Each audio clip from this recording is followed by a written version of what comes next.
But I'm gonna try one more time, okay? Ready? Babysitters?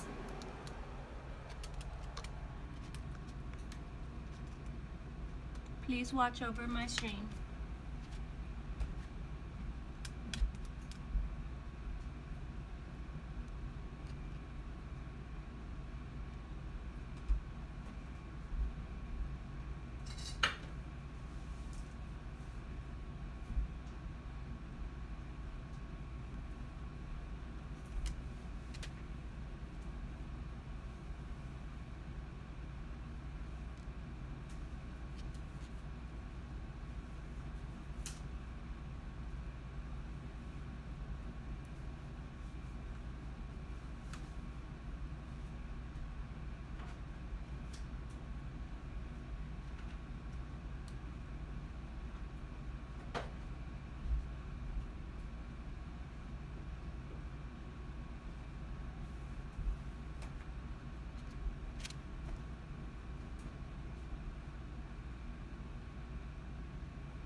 Looks like the babysitters tried to give you a spanking.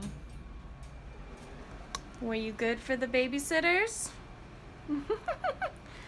Dark, soulless, lifeless eyes like a doll's eyes.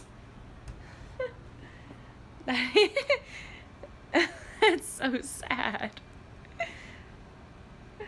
They are kind of creepy looking, now that I think about it. Just staring at you. They kind of look like they want to murder you. Oh, that's funny. Alright, well, you don't have to be with your soulless babysitters anymore.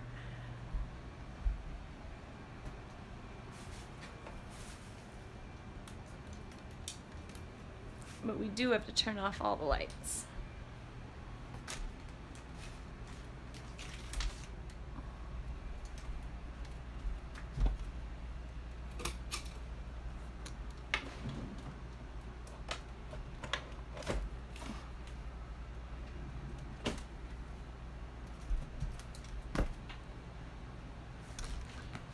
Don't mind me, I'm just climbing through the tornado that is my room.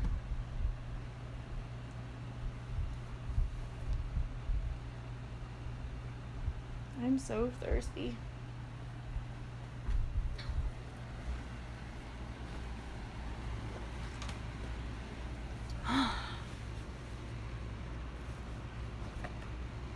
Let's get everything set up and ready.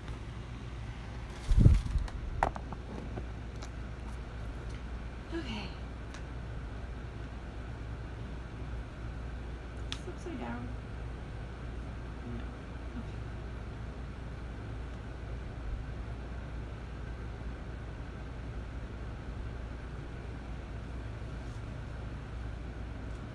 There's the water that I needed.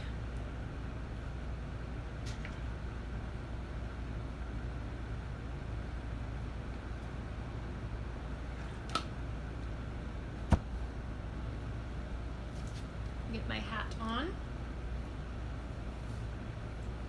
I supposed to go this way?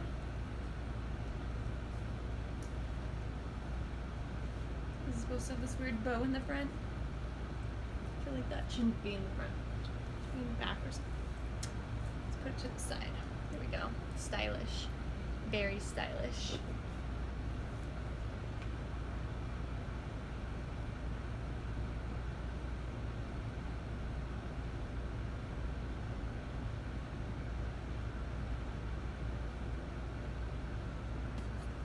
Let's also get some pumpkin body butter. Very important because my hands are very dry.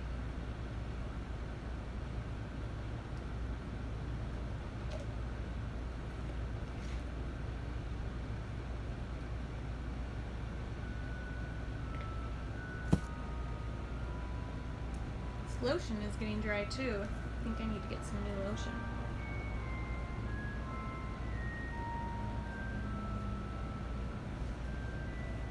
Smells so good. It's like sweet, cinnamony. I don't know. It's not really pumpkin-y. It's like pumpkin pie-y. I don't know. It's very sweet. It puts the lotion on its skin. Yes, my hat is very professional. Professional for my line of work.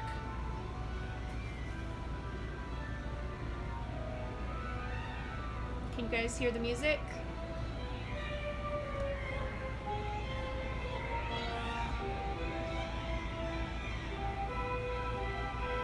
Make sure it's not too loud.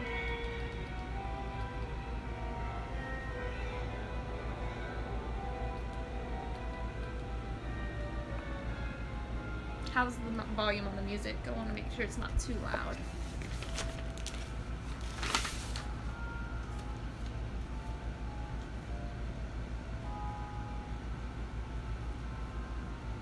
I feel like this undershirt and this overshirt are not like aligned properly. It looks funky. Alright, here we are on Harry Potter. Continuing Harry Potter and the Sorcerer's Stone.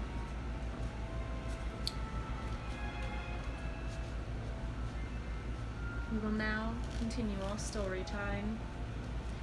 Chapter 3, The Letters from No One. The escape of the Brazilian boa constrictor earned Harry his longest ever punishment.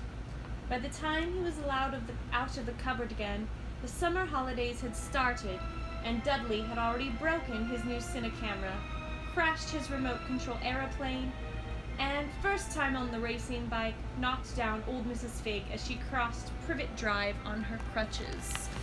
Oh, because remember, she had hurt her foot. Let's move the camera a little bit closer. There we go. Harry was glad school was over, but there was no escaping Dudley's gang, who visited the house every single night. Piers, Dennis, Malcolm, and Gordon were all big and stupid, but as Dudley was the biggest and stupidest of the lot, he was the leader. The rest of them were all quite happy to join in Dudley's favorite sport, Harry hunting. Good afternoon, or evening I should say, or morning? I don't know. Good after something, Dark Lord of Destruction, and welcome. This was why Harry spent as much time as possible out of the house, wandering around and thinking about the end of the holidays. I feel like it would be easier to read if I took it out of its magical cover. Okay, it just seems easier that way.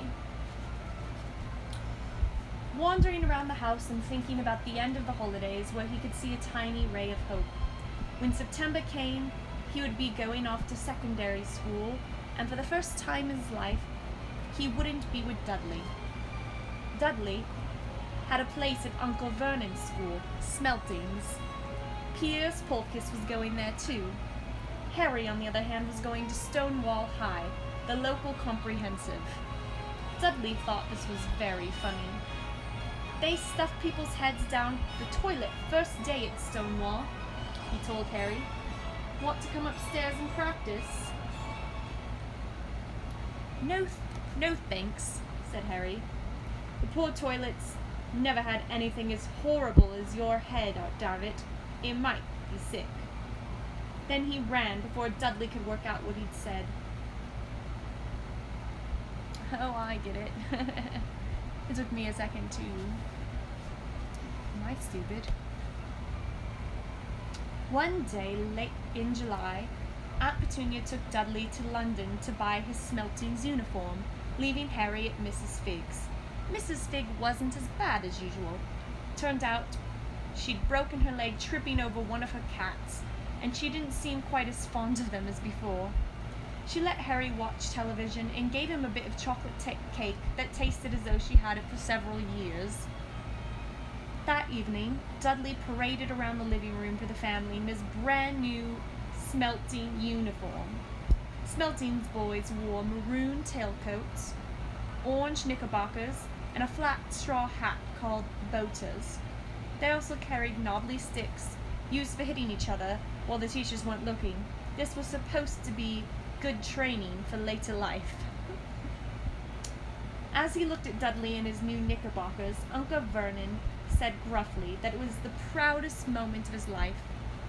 Aunt Petunia burst into tears, and she couldn't believe it was her Ickle Dubbykins. He looked so handsome and grown up. Harry didn't trust himself to speak. He thought his two ribs might have already cracked from trying not to laugh. And here's the picture of Dudley. Yes, not very attractive, is he? There was a horrible smell in the kitchen next morning when Harry went in for breakfast. It seemed to be coming from a large metal tub in the sink. He went to have a look. The tub was full of what looked like dirty rags swimming in grey water. "What's this?" he asked Aunt Petunia. Her lips tightened as they always did if he dared to ask a question. "Your new school uniform." It was terrible. That's not how she sounds at all. "Your new school uniform." It's a little better, she said. Harry looked in the bowl again. "Oh," he said. "I didn't realize it had to be so wet." "Don't be stupid," snapped Aunt Petunia. "I'm dyeing some of Dudley's old things grey for you. It'll look just like everyone else when I've finished."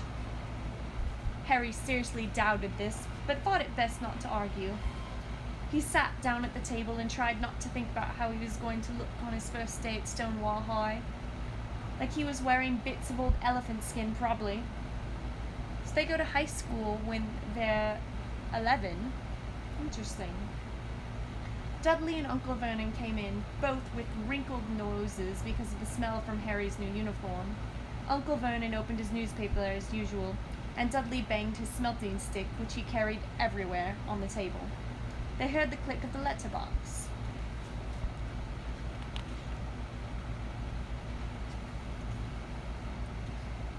The flop of letters and the doormat. "Get the post, Dudley," said Uncle Vernon from behind his paper. "Make Harry get it." "Get the post, Harry." "Make Dudley get it." "Poke him with your smelting stick, Dudley." Harry dodged the smelting stick and went to get the post. 3 things lay on the doormat. A postcard from Uncle Vernon's sister Marge, who was holidaying on the Isle of Wight, a brown envelope that looked like a bill, and a letter for Harry. Harry picked it up and stared at it, his heart twanging like a giant elastic band. No one ever in his whole life had written to him. Who would? He had no friends, no other relatives. He didn't belong to the library, so he'd never even got rude notes asking for books back. Yet here it was, a letter addressed so plainly that there could be no mistake. Mr. H. Potter, The Cupboard Under the Stairs, 4 Privet Drive, Little Winging, Surrey. This book sucks. Hiya, Austin 190. Well, hiya, Austin 190, you are wrong. You're so hot. Thanks, you are so hot too. Man, that hat, I know, this hat is amazing. It's got me feeling some way. Feeling pretty good, I suspect. The envelope was thick and heavy, made of yellowish parchment, and the address was written in emerald green ink. There was no stamp. Turning the envelope over, his hand trembling, Harry saw a purple wax seal bearing a coat of arms, a lion, an eagle, a badger, and a snake, surrounding a large letter H. "Hurry up, boy!" shouted Uncle Vernon from the kitchen. "What are you doing, checking for letter bombs?" He chuckled at his own joke. Harry went back to the kitchen, still staring at his letter. He handed Uncle Vernon the bill and the postcard, sat down and slowly began to open the yellow envelope. Uncle Vernon ripped open the bill, snorted in disgust, and flipped over the postcard. "Marge is ill," he informed Aunt Petunia. "Ate a funny whelp." "Dad!" said Dudley suddenly. "Dad, Harry's got something!"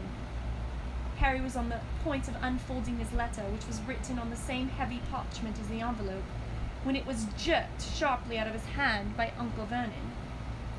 "That's mine!" said Harry, trying to snatch it back. "Who'd be writing to you?" sneered Uncle Vernon, shaking the letter open with one hand and glancing at it. His face went from red to green, faster than a set of traffic lights, and it didn't stop there. Within seconds, it was the greyish white of old porridge. "Petunia!" he gasped. Dudley tried to grab the letter to read it, but Uncle Vernon held it high out of his reach. Aunt Petunia took it curiously and read the first line. For a moment it looked as though she might faint. She clutched her throat and made a choking noise. "Vernon! Oh my goodness, Vernon!" They stared at each other, seeming to have forgotten that Harry and Dudley were still in the room. Dudley wasn't used to being ignored. He gave his father a sharp tap on the head with his smelting stick. "I want to read the letter," he said loudly. "I want to read it," said Harry furiously, "as it's mine." "Get out, both of you!" croaked Uncle Vernon, stuffing the letter back inside its envelope. Harry didn't move. "I want my letter!" he shouted. "Let me see it!" demanded Dudley. "Out!" roared Uncle Vernon, and he took both Harry and Dudley by the scruffs of their necks and threw them into the hall, slamming the kitchen door behind them. Harry and Dudley promptly had a furious but silent fight over who would listen at the keyhole. Dudley won, so Harry, his glasses dangling from one ear, lay flat on his stomach to listen at the crack between the floor. "Vernon," Aunt Petunia was saying in a quivering voice, "look at the address. How could they possibly know where he sleeps?" "You don't think they're watching the house?" "Watching, spying, might be following us," muttered Uncle Vernon wildly. "But what should we do, Vernon? Should we write back? Tell them we don't want—" Harry could see Uncle Vernon's shiny black shoes pacing up and down the kitchen. "No," he said finally. "No, we'll ignore it. If they don't get an answer, yes, that's best. We won't do anything." "But I'm not having one in the house." "Didn't we swear when we took him in we'd stamp out that dangerous nonsense?" That evening, when he got back from work, Uncle Vernon did something he'd never done before. "Bye, Mamas." "Bye, Mamas." He visited Harry in his cupboard. "Wanna play D&D? Dungeons and Dragons? Sure, we can play. Not right now, obviously, because I'm reading a book." The book does have way more details in it than the movies. It's always interesting to see both. "Where's my letter?" said Harry the moment Uncle Vernon had squeezed through the door. "Who's writing to me?" "No one. It was addressed to you by mistake," said Uncle Vernon shortly. "I've burned it." "It was not a mistake," said Harry angrily. "It had my cupboard on it." "Silence!" yelled Uncle Vernon, and a couple of spiders fell from the ceiling. He took a few deep breaths and then forced his face into a smile, which looked quite painful. Yes, Harry, about this cupboard. Your aunt and I have been thinking. You're getting really big for it. We think it might be nice if you moved into Dudley's second bedroom." "Why?" said Harry. "Don't ask questions," snapped his uncle. "Take this stuff upstairs, now." The Dursleys' house had 4 bedrooms, one for Uncle Vernon and Petunia, one for visitors, usually Uncle Vernon's sister Marge, one where Dudley slept, and one where Dudley kept all his toys and things that wouldn't fit in his first bedroom. What a brat. It only took Harry 1 trip upstairs to move everything he owned from the cupboard to his room. He sat down on the bed and stared at everything around him. Nearly everything in here was broken. The month-old Cinecamera was lying on top of a small working tank Dudley had once driven over the next door's dog. In the corner was Dudley's first ever television set, which he'd put his foot through when his favorite program had been cancelled. There was a large bird cage, which had once held a parrot that Dudley had swapped at school for a real air rifle, which was up on the shelf with the end all bent because Dudley had sat on it. Other shelves were full of books. They were the only things in the room that looked as though they had never been touched.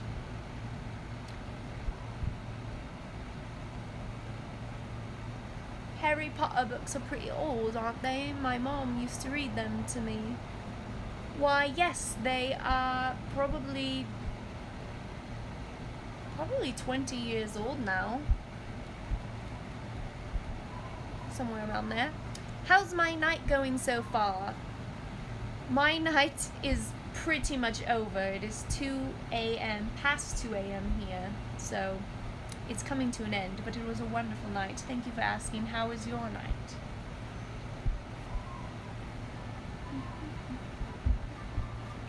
From downstairs came the sound of Dudley bawling at his mother.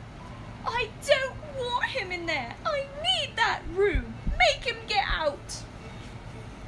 Harry sighed and stretched out on the bed. Yesterday, he'd given anything to be up here. Today, he'd rather be back in his cupboard with that letter than up here without it. Your sleep schedule sucks? It's 5:20? Oh, wow. Yeah, that does suck. But at least you're here with me. Are you in the East? Next morning at breakfast, everyone was rather quiet. Dudley was in shock. He'd screamed, whacked his father with his smelting stick, been sick on purpose, kicked his mother, thrown his tortoise through the greenhouse roof, and he still didn't have his room back. Good, that's good for him. Let him learn a lesson. Oh, New York, where in New York? Harry was thinking about this time yesterday and bitterly wishing he'd opened the letter in the hall. Uncle Vernon and Aunt Petunia kept looking at each other darkly. When the post arrived, Uncle Vernon, who seemed to be trying to be nice to Harry, made Dudley go and get it. They heard him banging things with his smelting stick all the way down the hall. Then he shouted, "There's another one! Mr. H. Potter, the smallest bedroom, 4 Privet Drive!" With a strangled cry, Uncle Vernon leapt from his seat and ran down the hall, Harry right behind him. Uncle Vernon had to wrestle Dudley to the ground to get the letter from him, which was made difficult by the fact that Harry had grabbed Uncle Vernon around the neck from behind. After a minute of confused fighting in which everyone got hit a lot by the smelting stick, Uncle Vernon straightened up, gasping for breath, with Harry's letter clutched in his hand. "Go to your cupboard! I mean your bedroom!" he wheezed at Harry. "Dudley, go! Just go!" Harry walked round and round his new room. Someone knew he had moved out of his cupboard, and they seemed to know he hadn't received his first letter. Surely that meant they'd try again, and this time he'd make sure they didn't fail. He had a plan. The repaired alarm clock rang at 6 o'clock the next morning. Harry turned it off quickly and dressed silently. He mustn't wake the Dursleys. He stole downstairs without turning on any of the lights. He was going to wait for the postman on the corner of Privet Drive and get the letters for number 4 first. His heart hammered as he crept across the dark halls towards the door. Oh, close to Niagara Falls? That's cool. So have you been to Niagara Falls then? Because I've never been. Ugh! Harry leapt into the air. He trotted on something big and squashy on the doormat. Something alive. Lights clicked on upstairs. To his horror, Harry realized the big squashy thing had been his uncle's face. Uncle Vernon had been lying at the foot of the front door on a sleeping bag, clearly making sure Harry didn't do exactly what he'd been trying to do. He shouted at Harry for about half an hour, and then told him to go and make a cup of tea. Harry shuffled miserably off to the kitchen, and by the time he got back, the post had arrived, right into Uncle Vernon's lap. Harry could see 3 letters addressed in green ink. "I want," he began, but Uncle Vernon was tearing the letters into pieces before his eyes. Uncle Vernon didn't go to work that day. He stayed at home and nailed up the letterbox. "See," he explained to Aunt Petunia through a mouthful of nails. "They can't deliver, then they'll just give up." "I'm sure that'll work, Vernon." "Oh, these people's minds work in strange ways, Petunia. They're not like you and me," said Uncle Vernon, trying to knock in a nail with a piece of fruit cake. "That works? Is that how hard fruit cake is?"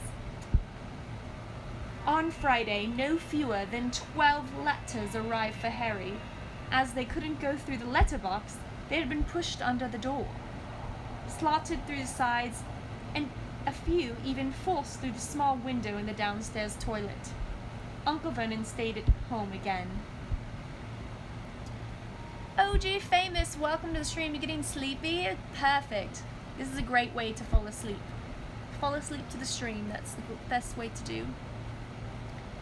Oh, Niagara Falls, I definitely want to go see. I bet it is beautiful. I think it's interesting that when you watch the movies, they put all this that I've been reading for about 3 pages now into one short scene.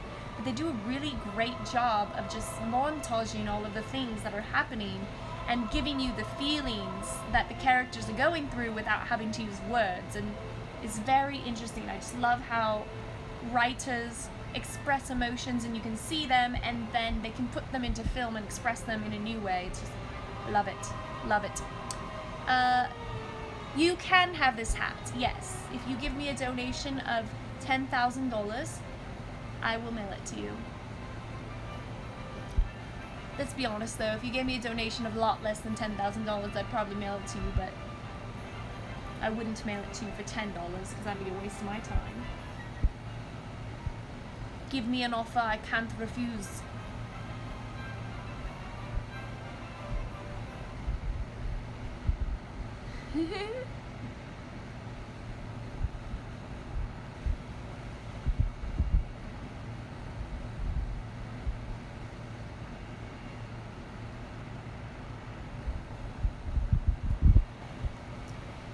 Uncle Vernon stayed at home again. After burning all the letters, he got out a hammer and nails and boarded up the cracks around the front and back doors so no one could go out. He hummed "Tiptoe Through the Tulips" as he worked and jumped at small noises. On Saturday, things began to get out of hand. 24 letters to Harry found their way to the house, rolled up and hidden inside each of the 24 eggs that their very confused milkman had handed Aunt Petunia through the living room window. While Uncle Vernon made furious telephone calls to the post office and the dairy, trying to find someone to complain to, Aunt Petunia shredded the letters in a food mixer. Yeah, that's a weird way to destroy letters. Who on earth wants to talk to you this badly? Dudley asked Harry in amazement. On Sunday morning, Uncle Vernon sat down at the breakfast table looking tired and rather ill, but happy. No post on Sundays, he reminded them happily as he spread marmalade on his newspapers. No damn letters today. Something came whizzing down the kitchen chimney as he spoke and caught him sharply on the back of the head. Next moment, 30 or 40 letters came pelting out the fireplace like bullets. The Dursleys ducked, but Harry leapt into the air trying to catch one. Out! Out! Uncle Vernon seized Harry around the wrist and threw him into the hall. When Aunt Petunia and Dudley had run out with their arms over their faces, Uncle Vernon slammed the door shut. They could hear the letters still streaming into the room, bouncing off the walls and floor. That does it, said Uncle Vernon, trying to speak calmly, but pulling great tufts out of his mustache at the same time. I want you all back here in 5 minutes, ready to leave. We're going away. Just pack some clothes. No arguments. He looked so dangerous with half his mustache missing that no one dared to argue. And here's the picture of him boarding up the letterbox. Very attractive indeed.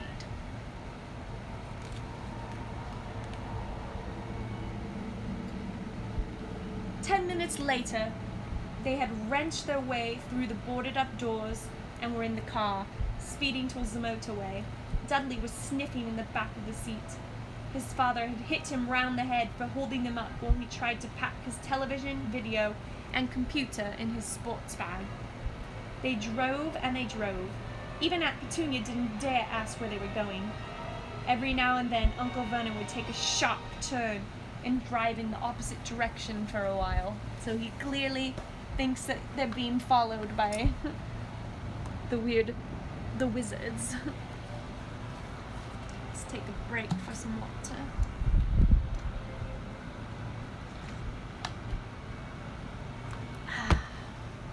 Water is very good.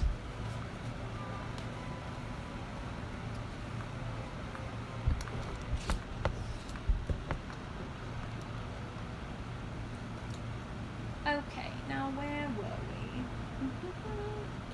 They were turning in the opposite direction. Yes. Okay.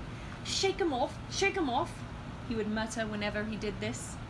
They didn't stop to eat or drink all day. By nightfall, Dudley was howling. He'd never had such a bad day in his life. He was hungry. He missed 5 television programs he wanted to see, and he'd never gone so long without blowing up an alien on his computer. Wow, that's a rough day for Dudley. Very rough. That'd be a rough day for anyone, actually. We're so privileged these days. Uncle Vernon stopped at last outside a gloomy-looking hotel on the outskirts of the big city. Dudley and Harry shared a room with twin beds and damp, musty sheets. Ew. Dudley snored, but Harry stayed awake, sitting on the windowsill, staring down at the lights of passing cars and wondering. Owls Bearstein. Haven't read this since a kid.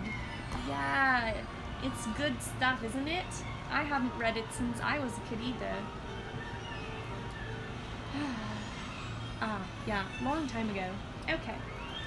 They ate stale cornflakes and cold tinned tomatoes on toast for breakfast next day. They had just finished when the owner of the hotel came over to their table.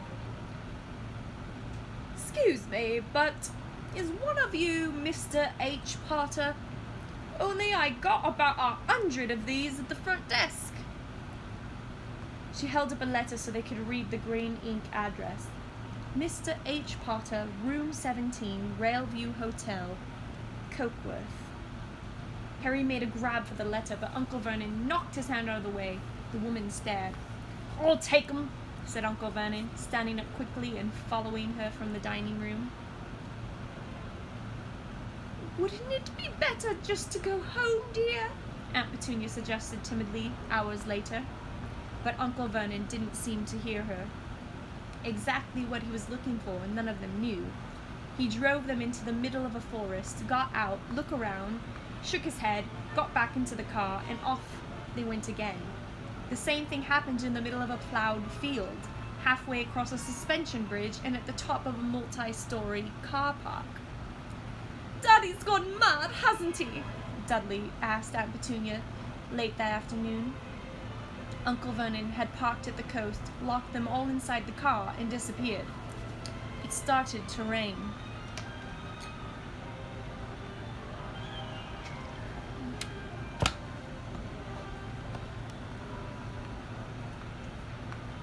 Great drops beat on the roof of the car. Dudley sniveled. "It's Monday," he told his mother. "The Great Umberto's on tonight. I want to stay somewhere with the television." Monday? This reminded Harry of something. If it was Monday, and you could usually count on Dudley to know the days of the week because of television, then tomorrow, Tuesday, was Harry's 11th birthday. Of course! His birthdays were never exactly fun. Last year, the Dursleys had given him a coat hanger and a pair of Uncle Vernon's old socks. Still, he weren't 11 every day. Uncle Vernon was back and he was smiling. He was also carrying a long, thin package and didn't answer Aunt Petunia when she asked what he'd bought. "Found the perfect place," he said. "Come on, everyone, out!" It was cold outside the car. Uncle Vernon was pointing at what looked like a large rock way out to sea. Perched on top of the rock was the most miserable little shack you could imagine. One thing was certain, there was no television there. "Storm forecast for tonight," said Uncle Vernon gleefully, clapping his hands together, "and this gentleman's kindly agreed to lend us his boat." A toothless old man came ambling up to them, pointing with a rather wicked grin at an old rowing boat bobbing at the iron-grey water below them. "I've already got us some rations," said Uncle Vernon, "so all aboard." It was freezing in the boat. Icy sea sprays and rain crept down their necks and a chilly wind whipped their faces. After what seemed like hours, they reached the rock where Uncle Vernon, slipping and sliding, led the way to the broken-down house. The inside was horrible. It smelled strongly of seaweed. The wind whistled through the gaps in the wooden walls. And the fireplace was damp and empty. There were only 2 rooms.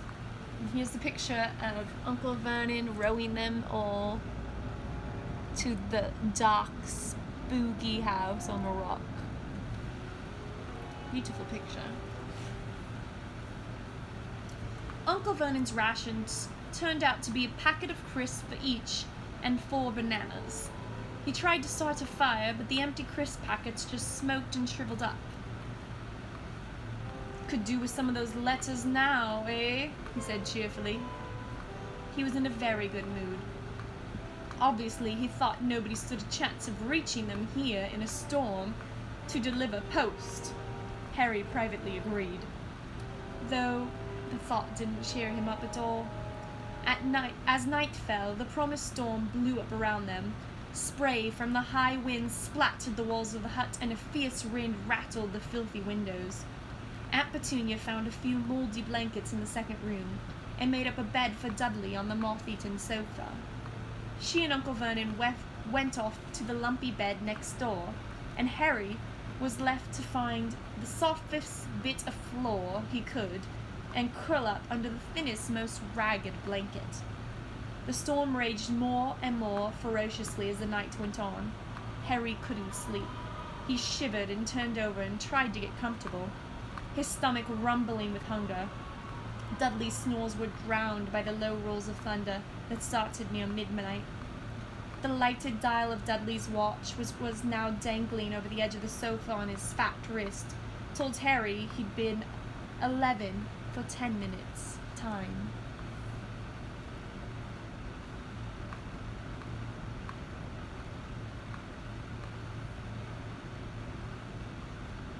Impressive that a German person is managing better English accents than most Americans. Are you referring to yourself or to me? Because I am not German. I am American. He lay and watched his birthday tick nearer, wondering if the Dursleys remember at all, wondering where the letter writer was now. 5 minutes to go. Harry heard something creak outside. Oh, it's supposed to be Harry. It would be 11 in 10 minutes' time. Okay, sorry to confuse you. He has 5 more minutes till he's 11. Harry heard something creak outside. He hoped the roof wasn't going to fall in, although it might be warmer if it did. 4 minutes to go. Maybe the house in Privet Drive would be so full of letters when they got back he'd be able to steal one somehow. Something I said sounded German. Is it how I pronounced your name, Owls Bearstein?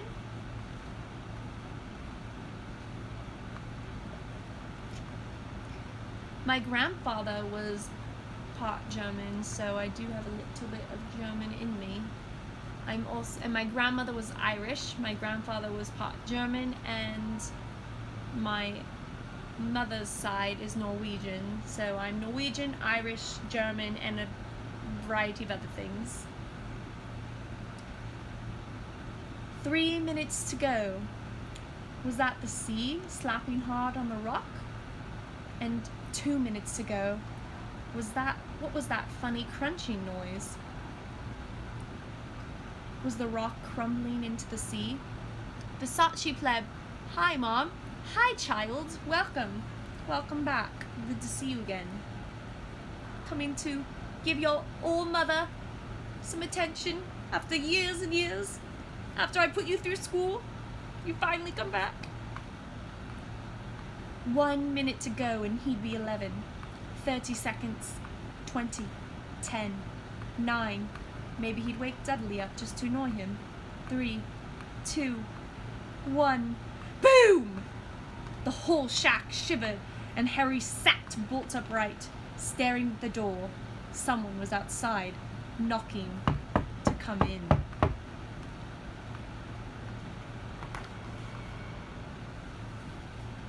Oh, and there we are, friends, at chapter 4. See what time it is. If you'd like, we can continue for a little bit longer.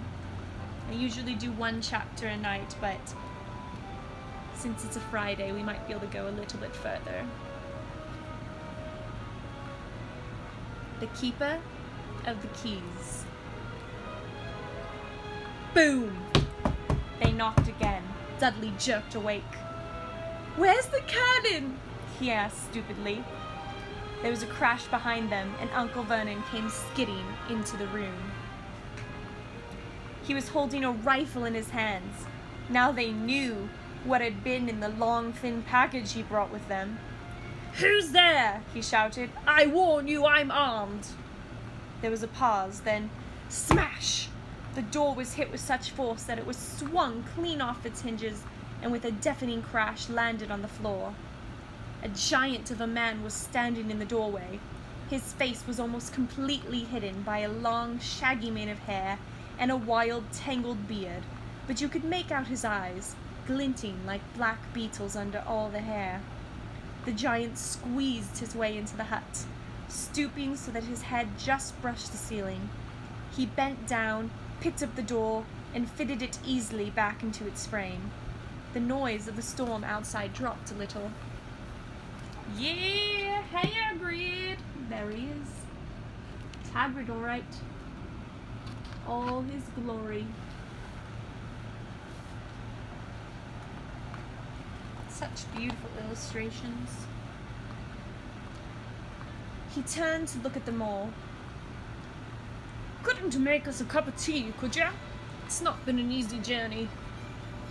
He strode over to the sofa where Dudley sat, frozen with fear. Fudge up, you great lump, said the stranger. Dudley squeaked and ran to hide behind his mother, who was crouching, terrified, behind Uncle Vernon. Ah, here's Harry, said the giant. Harry looked up into the fierce, wild, shadowy face and saw that beetled eyes were crinkled in a smile. Last time I saw you, you was only a baby, said the giant. You look a lot like your dad, but you got your mom's eyes. I feel like I could do better Hagrid. I don't know. I'm not good at Hagrid. Let's see, how does Hagrid sound?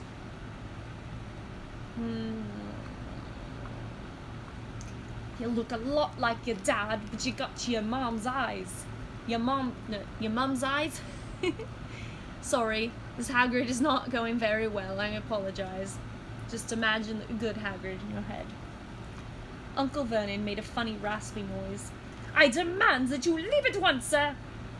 You are breaking and entering. Ah, shut up, Dursley, you great prune, said the giant. He reached over the back of the sofa, jerked the gun out of Uncle Vernon's hands, bent it into a knot, as easily as if it had been made of rubber, and threw it into the corner of a room. You got your mom's eyes. Is that better? Uncle Vernon made another funny noise, like a mouse being trodden on. Anyway, Harry, said the giant, turning his back to the Dursleys, very happy. Oh, a very happy birthday to you. Got something for you here. Might have sat on it at some point, but it'll taste all right. From the inside pocket of his black overcoat, he pulled a slightly squashed box. Harry opened it with trembling fingers. Inside was a large, sticky chocolate cake with "Happy Birthday, Harry" written on it in green icing. Harry looked up at the giant. He meant to say thank you, but the words got lost on his way to his mouth, and what he said instead was, "Who are you?" The giant chuckled. True, I haven't introduced myself. Rubeus Hagrid, keeper of the keys and grounds at Hogwarts. He held out an enormous hand and shook Harry's whole arm. What about that tea then, eh? He said, rubbing his hands together. I'd not say no to somewhat stronger if you got it in mind. His eyes fell on the empty grate with the shriveled crisp packets in it, and he snorted. He bent down over the fireplace. They couldn't see what he was doing, but when he drew back a second later, there was a roaring fire there. It filled the whole damp hut with flickering light, and Harry felt the warmth wash over him as though he'd sunk into a hot bath. The giant sat back down on the sofa, which sagged under his weight, and began taking all sorts of things out of his pockets. A copper kettle, a squashy package of sausages, a poker, a teapot, several chipped mugs, and a bottle of some amber liquid which he took a swig from before starting to make tea. Soon the hut was full of the sound and smell of sizzling sausage. Nobody said a thing while the giant was working, but as he slid the first 6 fat, juicy, slightly burnt sausages from the poker, Dudley fidgeted a little. Uncle Vernon said sharply, "Don't touch anything he gives you, Dudley." The giant chuckled darkly. "You great pudding of a son don't need fattening any more, Dursley, don't worry." He passed the sausages to Harry, who was so hungry he had never tasted anything so wonderful, but he still couldn't take his eyes off the giant. Finally, as nobody seemed to be about to explain anything, he said, "I'm sorry, but I still don't really know who you are." The giant took a gulp of tea and wiped his mouth with the back of his hand. "Call me Hagrid," he said. "Everyone does. And like I told you, I'm keeper of the keys at Hogwarts. You'll know all about Hogwarts, of course." No," said Harry. Hagrid looked shocked. "Sorry," Harry said quickly. "Sorry?" barked Hagrid, turning to stare at the Dursleys, who shrank back into the shadows. "It should be Ahmed, sorry. I know you weren't getting your letters, but I never thought you wouldn't even know about Hogwarts, for crying out loud. Did you never wonder where your parents learnt it all?" "All what?" asked Harry. "All what?" Hagrid thundered. "Now wait just a second."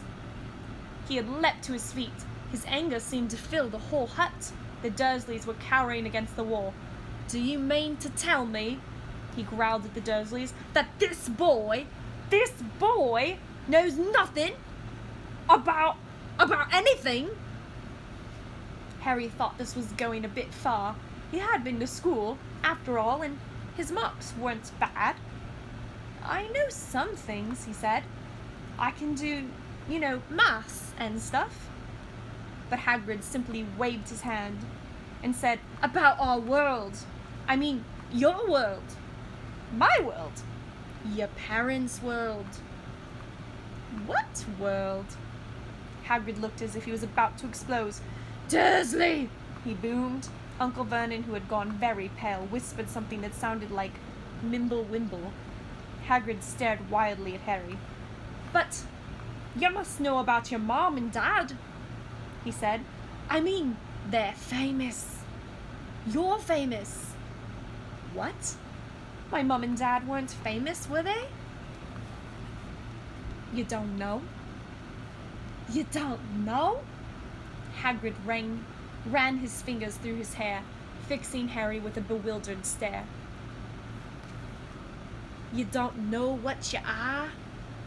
he said finally. Uncle Vernon suddenly found his voice. "Stop!" he commanded. "Stop right there!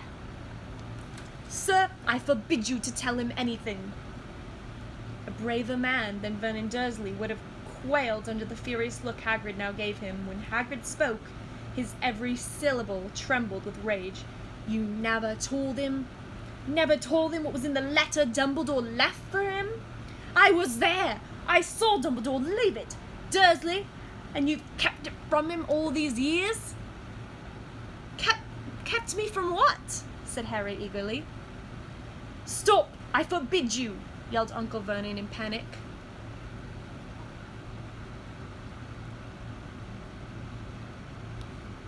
Sorry, I got a little bit lost on the chart. "This is electric. Thank you, Tree 816. Snurted. All of the books tonight?" No, we're just reading book 1. You haven't read this yet? No spoilers? Well, don't worry, we're only on chapter 3, so you haven't missed anything. Hunger Games next? Salty Muff. I am willing to read whatever book we can afford. I paid for this one with my own money, and now I am broke. So afterwards, we have to save up some money if we're going to buy the Hunger Games. Unless we can get it from the library or something, we'll have to see about that. Okay, back to the story. "Stop! I forbid you!" yelled Uncle Vernon in panic. Aunt Petunia gave a gasp of horror. "Ah, go boil your heads, both of ya," said Hagrid. "Harry, you're a wizard." There was a silence in the hut. Only the sea and the whistling wind could be heard. "I'm a what?" asked Harry. "A wizard, of course," said Hagrid, sitting back down on the sofa, which groaned and sank even lower. "And a thumping good one, I'd say. Once you've been trained up a bit, with a mum and dad like yours, what else could you be? As I reckon it's about time you read your letter." "Hi, Anixia. Hope I said your name right." Harry stretched out his hand at last to take the yellowish envelope, addressed in emerald green to Mr. H. Potter, the floor hut on the rock, the sea. That's funny. They knew he was on the floor, in the hut on the rock, on the sea. He pulled out the letter and read.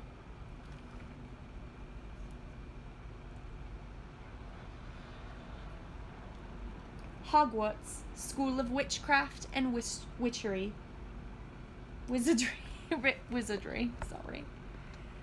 Hogwarts, School of Witchcraft and Wizardry. Headmaster Albus... Oh my gosh, what am I doing? Sorry. Headmaster Albus Dumbledore, Order of Merlin, First Class, Grand Sorcerer, Chief Warlock, Supreme Mugwump, International Confederation of Wizards.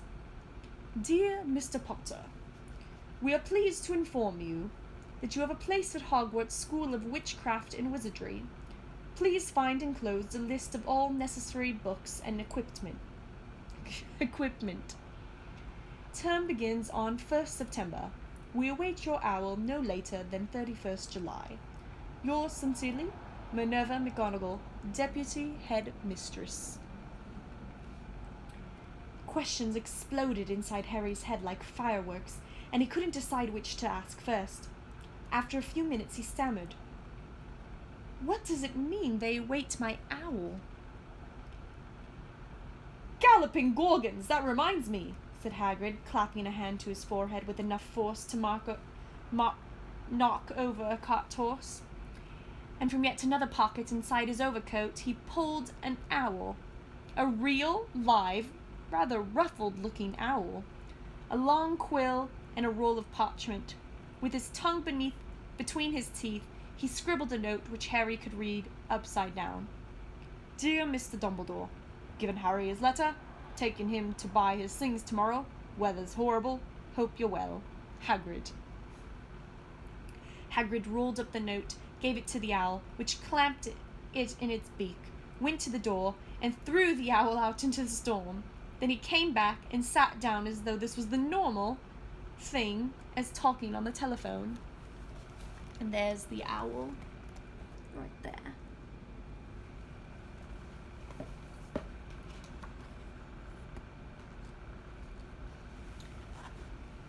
Okay. Shall we continue? Harry realized his mouth was open and closed it quickly. Where was I? Said Hagrid. But at that moment, Uncle Vernon, still ashen-faced, but looking very angry, moved into the firelight. He's not going, he said. Hagrid grunted. I'd like to see a great muggle like you stop him, he said. A what? Said Harry, interested. A muggle, said Hagrid. It's what we call non-magic folk like them. And it's your bad luck you grew up in a family of the biggest muggles I ever laid eyes on. We swore when we took him in we'd put a stop to that rubbish. Swore we'd stamp it out of him, wizard indeed. You knew, said Harry. You knew I'm a wizard. Knew, shrieked out Petunia suddenly. Knew, of course we knew. How could you not be, my dratted sister being what she was? Oh, she got a letter just like that and disappeared off to that school and came home every holiday with her pockets full of frog spawn, turning teacups into rats. I was the only one who saw her for what she was, a freak. But for my mother and father, oh no, it was Lily this and Lily that. They were proud of having a witch in the family. She stopped to draw a breath and went rattling on. It seemed she had been wanting to say all this for years. Then she met that Potter at school, and they left and got married and had you, and of course I knew you'd be just the same, just as strange, just as abnormal. And then, if you please, she went and got herself blown up, and we got landed with you. Harry had gone very white. As soon as he found his voice, he said, Blown up? You told me they died in a car crash. Car crash? Roared Hagrid, jumping up so angrily that the Dursleys scuttled back to the corner. How could a car crash kill Lily and James Potter? It's an outrage, a scandal. Harry Potter not knowing his own story when every kid in our world knows his name. But why? What happened? Harry asked urgently. The anger faded from Hagrid's face. He looked suddenly anxious. I never expected this, he said in a low, worried voice. I had no idea when Dumbledore told me there might be trouble getting a hold of ya. How much you didn't know. Harry, I don't know if I'm the right person to tell ya, but someone's gotta. You can't go off to Hogwarts not knowing. He threw a dirty look at the Dursleys.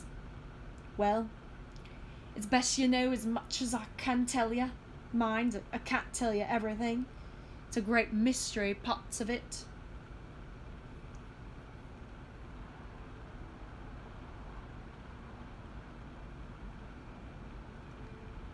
Oh yeah, Salty Muff. No spoilers, okay? We haven't even met that character, so you shouldn't be bringing them up. That we'd appreciate it if you don't do spoilers.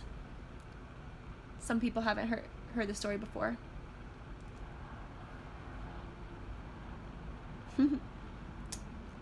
Some people haven't read it. It's amazing, but it's possible. Okay. He sat down, stared into the fire for a few seconds, and then said, "It begins, I suppose, with a person called... It's incredible. You don't know his name. Everyone in our world knows. Who?" "Well, I don't like saying his name if I can help it. No one does." "Why not?" "Gulping gargoyles. Harry, people are still scared. Blimey, this is difficult. See, there was this wizard who went bad. As bad as you could go. Worse than worse. And his name was..." Hagrid gulped, but no words came out. "Could you write it down?" Harry suggested. "Nah, can't spell it." "All right. Voldemort." Hagrid shuddered. "Don't make me say it again. Anyway, this wizard, about 20 years ago now, started looking for followers. Got 'em too. Some were afraid, some just wanted a bit of his power, 'cause he was getting himself power, all right. Dark days, Harry. Didn't know who to trust. Didn't dare get friendly with strange wizards or witches. Terrible things happened. He was taken over. Of course, some stood up to him and got him killed. Horribly. One of the safest places left was Hogwarts. Reckon Dumbledore's the only one you know who was afraid of. Didn't dare try taking the school, not just then anyway." "No worries, Salty, we're not gonna ban you. As long as everyone's friendly and looking out for each other, then we're all good. Now, your mom and dad were as good a witch and wizard I ever knew. Head boy and girl at Hogwarts in the day. Suppose the mystery is why you-know-who never tried to get him on his side before. Probably knew they were too close to Dumbledore to want anything to do with the dark side. Maybe he thought he could persuade him. Maybe just want him out of the way. All anyone knows is he turned up into the village where you was all living on Halloween 10 years ago. You was just a year old. He came to your house and Hagrid suddenly pulled out a very dirty, spotted handkerchief, blew his nose, which sounded like a foghorn.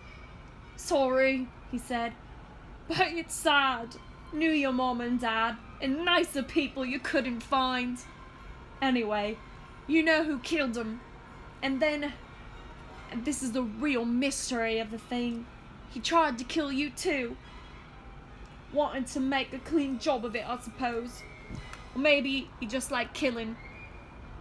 But he couldn't do it. Never wondered how you got that mark on your forehead? That's no ordinary cut. That's what you get when a powerful evil curse touches you. Took care of your mom and dad and your house. But it didn't work on you. And that's why you're famous, Harry. No one's ever lived after he decided to kill him. No one except you. And he killed some of the best wizards and witches of the ages. The McKinnons, the Bones, the Prewetts. And you was only a baby. And you lived." Something very painful was going on in Harry's mind. As Hagrid's story came to close, he saw again the blinding flash of green light more clearly than he had ever remembered it before. And he remembered something else. For the first time in his life, a high, cold, cruel laugh. Hagrid was watching him sadly. "Took you from the ruin of my house myself, on Dumbledore's orders. Brought you to this lot." "Load of old tosh," said Uncle Vernon. Harry jumped. He almost forgotten that the Dursleys were there. Uncle Vernon certainly seemed to have got back his courage. He was glaring at Hagrid and his fists were clenched. "Now you listen here, boy," he snarled. "I accept there's something strange about you. Probably nothing a good beating wouldn't have cured. And as for all this about your parents, well, they were weirdos, no denying it, and the world's better off without them, in my opinion. As for all they got, getting mixed up with these wizarding types, just what I expected. Always knew they'd come to a sticky end." How rude. But at that moment Hagrid leapt from the sofa, drew a battered pink umbrella from inside his coat. Pointing this at Uncle Vernon like a sword, he said, "I'm warning you, Dursley, I'm warning you, one more word." In danger of being speared on the end of an umbrella by a bearded giant, Uncle Vernon's courage failed again. He flattened himself against the wall and fell silent. "That's better," said Hagrid, breathing heavily, sitting back down on the sofa, which this time sagged right down to the floor. Harry, meanwhile, still had questions to ask, hundreds of them. "But what happened to Sorry, I mean, you know who?" "Good question, Harry. Disappeared. Vanished. Same night he tried to kill ya. Makes you even more famous. That's the biggest mystery, see? He was getting more and more powerful. Why'd he go?" "Some say he died. Codswallop, in my opinion. Don't know if he had enough left in him to die. Some say he's still out there, biding his time. But I don't believe it. People who was on his side came back to ours. Some of them came out of kind of trances. Don't reckon they could even done if he was coming back. Most of us reckon he's still out there, somewhere, but lost his powers.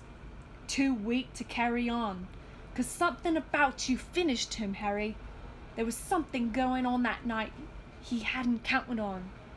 I don't know what it was, no one does, but something about you stumped him all right." Hagrid looked at Harry with warmth and respect blazing in his eyes, but Harry, instead of feeling pleased and proud, felt quite sure there had been a horrible mistake. A wizard? Him?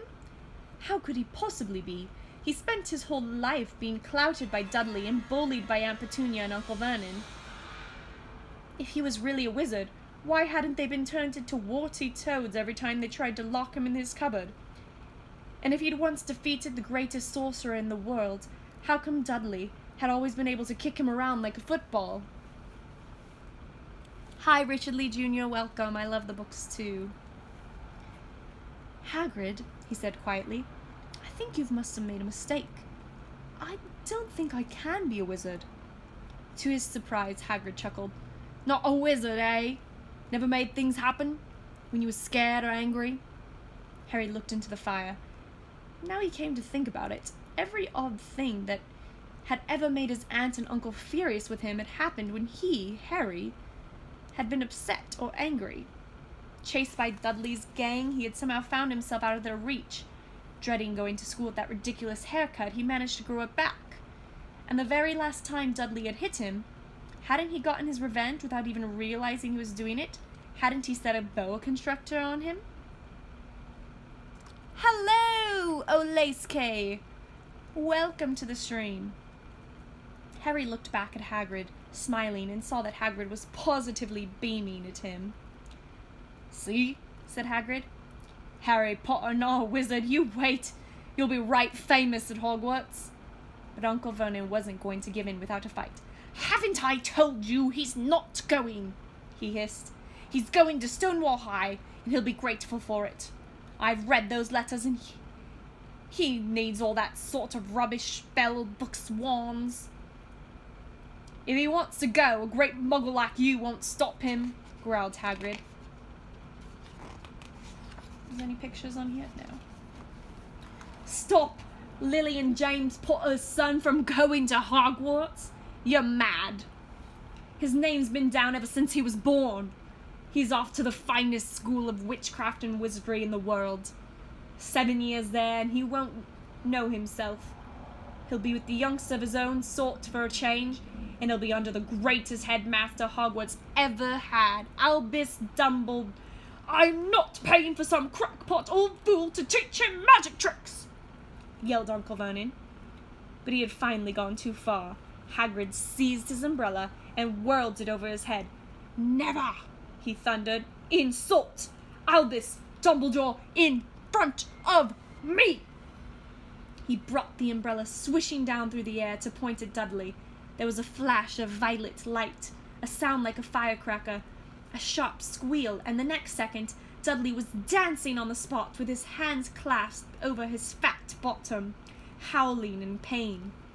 When he turned his back on them, Harry saw Curly Pig's tail poking through the hole in his trousers. "Sir Happiness, I'm in love with you." "Oh, that's so sweet, Sir Happiness. No wonder you're so happy." Uncle Vernon roared. Pulling Aunt Petunia and Dudley into the other room, he cast one last terrified look at Hagrid and slammed the door behind him. Hagrid looked down at his umbrella and stroked his beard. "Shouldn't have lost me temper," he said ruefully.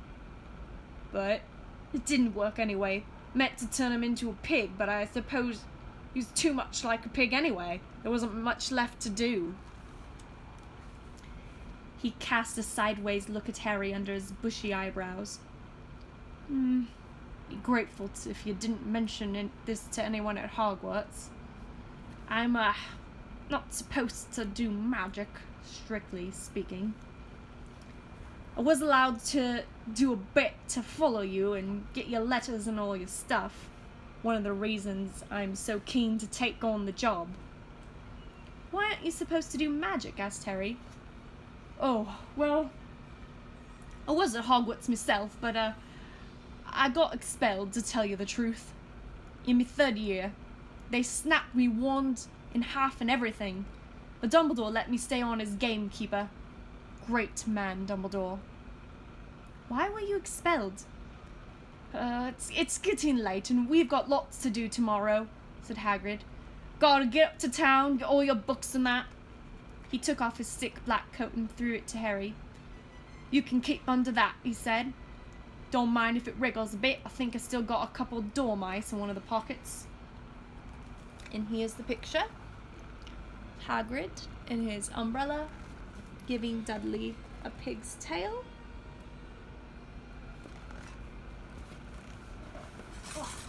It's getting quite uncomfortable against this wall.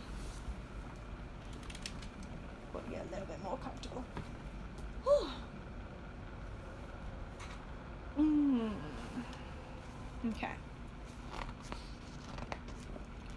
Okay, and now they're leaving, and here's the picture.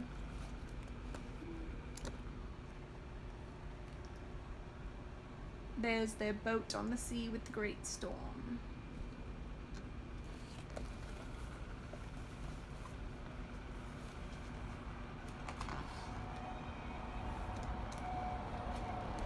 Okay, Chapter 5, Diagon Alley.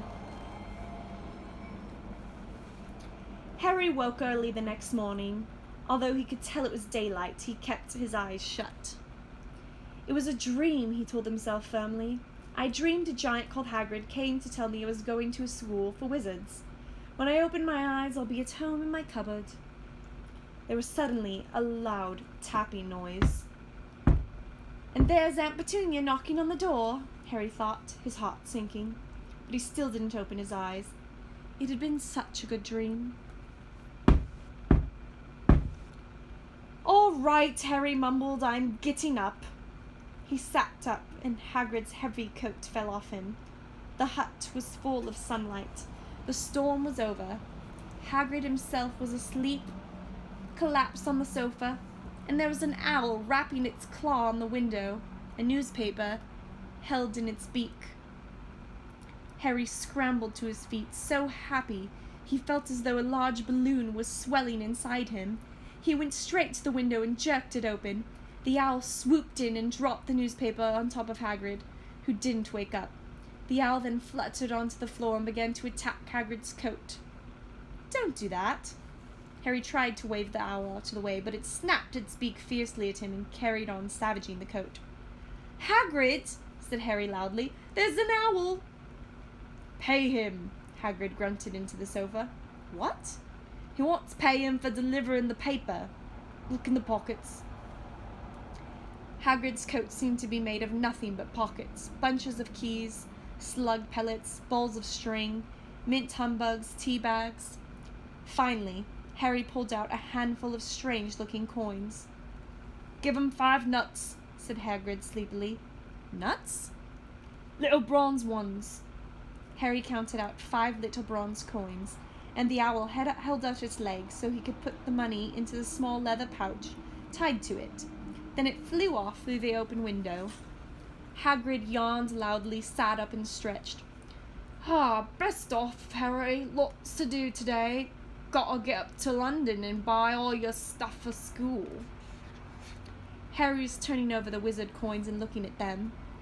He had just thought of something which made him feel as though the happy balloon inside of him had got punctured. Hagrid.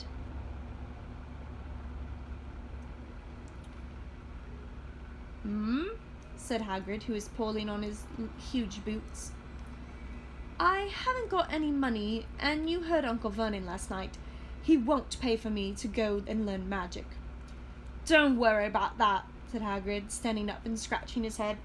You think your parents didn't leave you and everything? But if the house was destroyed, they didn't keep their gold in the house. Nah, first stop first is Gringotts Wizard's Bank. Have a sausage. They're not bad cold, and I wouldn't say no to a bit of your birthday cake neither. Wizards have banks? Just the one, Gringotts, run by goblins. Harry dropped the bit of sausage he was holding. Goblins? Yeah. So you'd be mad to try to rob 'em. I'll tell you that. Never mess with goblins, Harry. Gringotts is the safest place in the world for anything you want to keep safe. Except maybe Hogwarts. Okay, here's the pictures. You keep asking for it. There's Hagrid asleep on the couch. He's got a key on him, because he's the keeper of keys. We go to the next page, and we see Hagrid and Harry are riding off, floating back across the sea.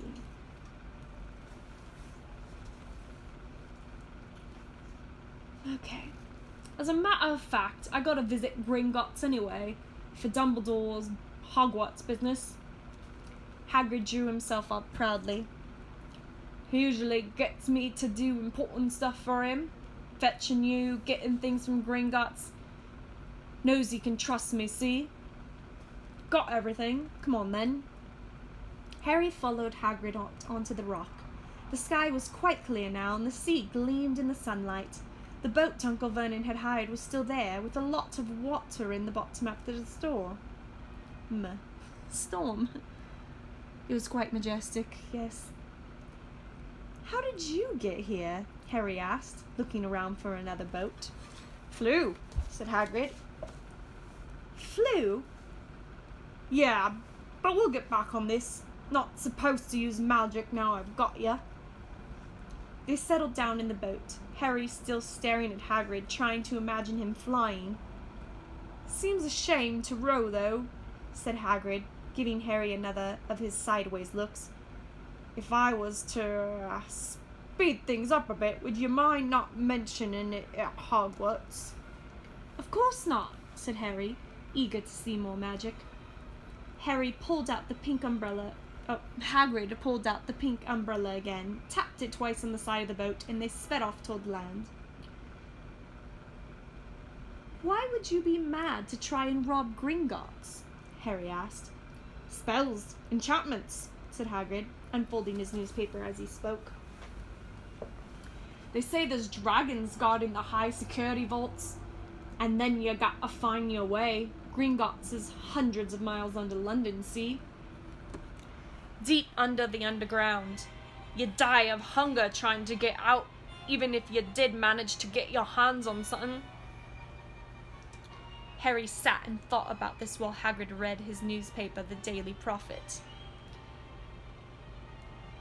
Harry had learnt from Uncle Vernon that people liked to be left alone while they did this. But it was very difficult. He'd never had so many questions in his life. Ministry of Magic messing things up as usual, Hagrid muttered, turning the page. There's a Ministry of Magic? Harry asked before he could stop himself. Course, said Hagrid. They want a Dumbledore for minister, of course, but he never leave Hogwarts. So old Cornelius Fudge got the job. bungler if there ever was one. So he pelts Dumbledore with owls every morning asking for advice. But what does the Ministry of Magic do? Well, the main job is to keep it from the muggles that there's still witches and wizards up and down the country. Why? Why? Blimey! Harry, everyone would be wanting magic solutions to their problems. Nah, we're best left alone. At this moment, the boat bumped gently into the harbour wall. Hagrid folded up his newspaper and they clambered up to the stone steps on the street. Passers-by stared a lot at Hagrid as they walked through the little town to the station. Harry couldn't blame them. Not only was Hagrid twice as tall as anyone else, he kept pointing at perfectly ordinary things like parking meters and saying loudly, "See that, Harry? Things these muggles dream up, eh?" "Hagrid," said Harry, panting a bit as he ran to keep up, "did you say there are dragons at Gringotts?" "Well, so they say," said Hagrid. "Crikey, I'd like a dragon." "You'd like one?" "Wanted one ever since I was a kid. Here we go." They had reached the station. There was a train to London in 5 minutes' time. Hagrid, who didn't understand Muggle money, as he called it, gave the notes to Harry so he could buy their ticket. People stared more than ever on the train. Hagrid took up 2 seats and sat knitting what looked like a canary yellow circus tent. "Still got a letter, Harry?" he asked as he counted stitches. Harry took the parchment envelope out of his pocket. "Good," said Hagrid. "There's a list there of everything you need." Harry unfolded a second piece of paper he hadn't noticed the night before and read, "Hogwarts School of Witchcraft and Wizardry. Uniform. First-year students will require 3 sets of plain work robes, black. 1 plain pointed hat, black, for day wear. 1 pair of protective gloves, dragon hide or similar. 1 winter cloak, black, silver fastenings. Please note that all pupils' clothes should carry name tags. Set books. All students should have a copy of each of the following: The Standard Books of Spells, Grade 1, by Miranda Goshawk. A History of Magic, by Bathilda Bagshot. Magical Theory, by Adalbert Waffling. A Beginner's Guide to Transfiguration, by Emmerich Switch. 1,000 Magical Herbs and Fungi, by Philaday Spore. Magical Draughts and Potions, by Arsenius Jigger. Fantastic Beasts and Where to Find Them, by Newt Scamander. The Dark Forces, A Guide to Self-Protection, by Quentin Trimble. Other equipment: 1 wand, 1 cauldron, pewter, standard size 2, 1 set glass or crystal phials, 1 telescope, and 1 set brass scales. Students may also bring an owl, or a cat, or a toad. Parents are reminded that first years are not allowed their own broomsticks. "Can we buy all this in London?" Harry wondered aloud. "If you know where to go," said Hagrid. Harry had never been to London before. Although Hagrid seemed to know where he was going, he was obviously not used to getting there in an ordinary way. He got stuck in the ticket barrier on the underground and complained loudly that the seats were too small and the trains too slow. "I don't know how the muggles manage without magic," he said, as they climbed a broken-down escalator which led up to a bustling road lined with shops. Hagrid was so huge that he parted the crowd easily. All Harry had to do was keep up close behind him. They passed bookshops, music stores, hamburger bars, and cinemas, but nowhere that looked as if it could sell you a magic wand. This was just an ordinary street filled with ordinary people. Could there really be piles of wizard gold buried miles beneath them? Were there really shops that sold spell books and broomsticks? Might this not all be some huge joke that Dursleys had cooked up? If Harry hadn't known that the Dursleys had no sense of humor, he might have thought so. Yet somehow, even though Hagrid had told him so, it was unbelievable. Harry couldn't help trusting him. Why are we shouting at Grins? Oh, he's spamming. Bye-bye.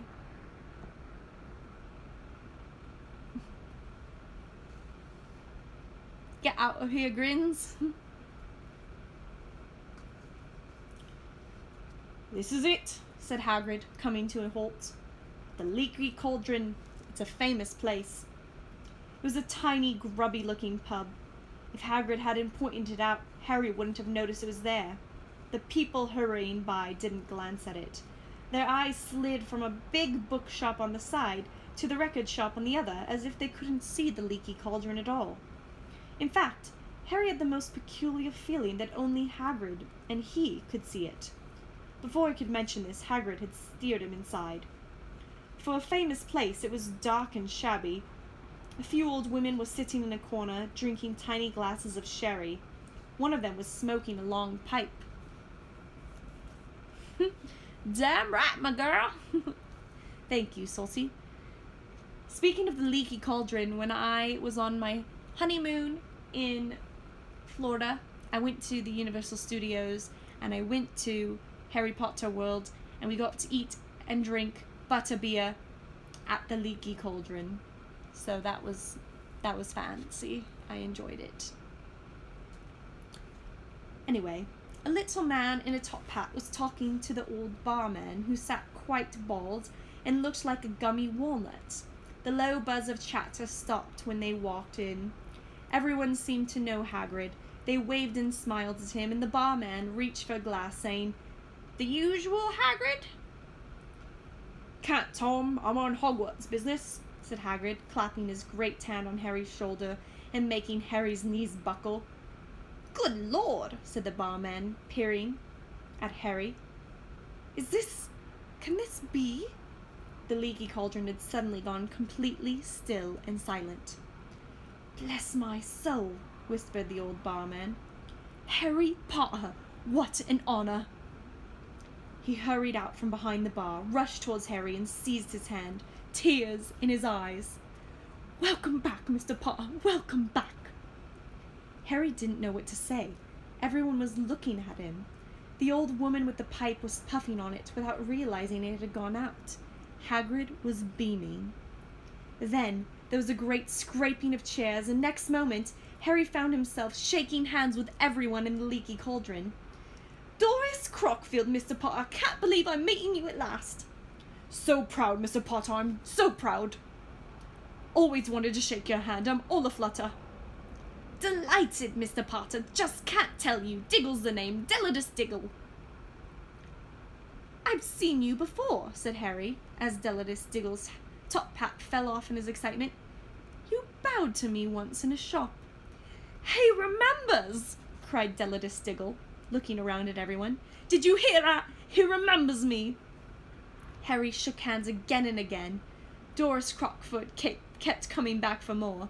A pale young man made his way forward very nervously. One of his eyes was twitching. "Professor Quirrell," said Hagrid. "Harry, Professor Quirrell will be one of your teachers at Hogwarts." Potter," stammered Professor Quirrell, grasping Harry's hand. "Can't tell you how pleased I am to meet you." "What sort of magic do you teach, Professor Quirrell?" Defense against the dark arts," muttered Professor Quirrell, as though he'd rather not think about it. "Not that you need it, eh, Potter?" He laughed nervously. "You'll be getting all your equipment, I suppose? I've got to pick up a new book on vampires myself." He looked terrified at the very thought. But the others wouldn't let Professor Quirrell keep Harry to himself. And here is a picture of the Leaky Cauldron. And it really looks just like that in real life, too.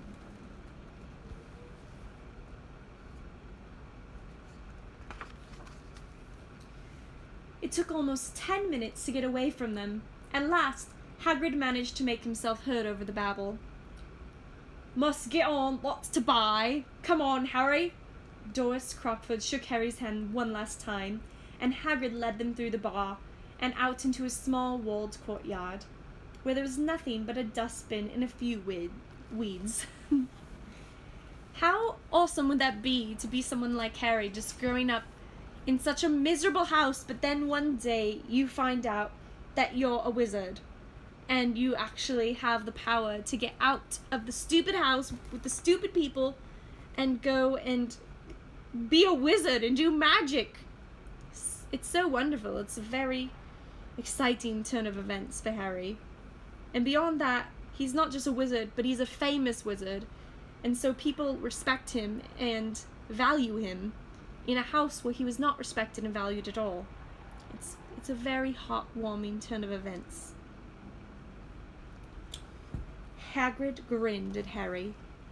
Told ya, didn't I? Told ya it was famous. Even Professor Quirrell was trembling to meet ya. Mind you, he's usually trembling. Is he always that nervous? Oh yeah, poor bloke. Brilliant mind. He was fine while he was studying out of books, but he took a year off to get some first-hand experience. They say he met vampires in the Black Forest, and there was a nasty bit of trouble with a hag. Never been the same since. Scared of the students, scared of his own subject. Now, where's me umbrella? Vampires? Hags? Harry's head was swimming. Hagrid, meanwhile, was counting bricks in the walls above the dustbin. 3 up, 2 across, he muttered. Right, stand back, Harry. He tapped the wall 3 times with the point of his umbrella. That was 4, sorry. The brick he had touched quivered. It wriggled. In the middle, a small hole appeared. It grew wider and wider. A second later, they were facing an archway large enough even for Hagrid, an archway onto a cobbled street which twisted and turned out of sight. Welcome, said Hagrid, to Diagon Alley. He grinned at Harry's amazement. They stepped through the archway. Harry looked quickly over his shoulder.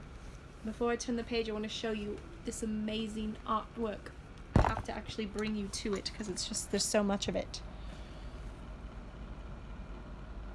So there it is, Diagon Alley, and all the wonderful shops and things that he's seen here.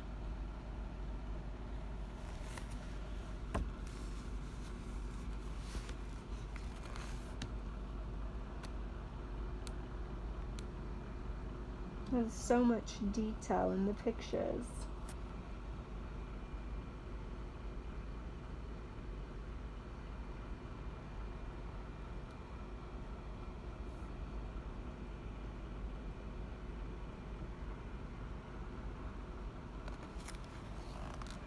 So yeah, there you go. Lots of stuff. Okay, Harry looked quickly over his shoulder and saw the archway shrink instantly back into a solid wall. The sun shone brightly on the stack of cauldrons outside the nearest shop. Cauldrons, all sizes, copper, brass, pewter, silver, self-stirring, collapsible, said a sign hanging over them. Yeah, you'll be needing one, said Hagrid, but we gotta get your money first.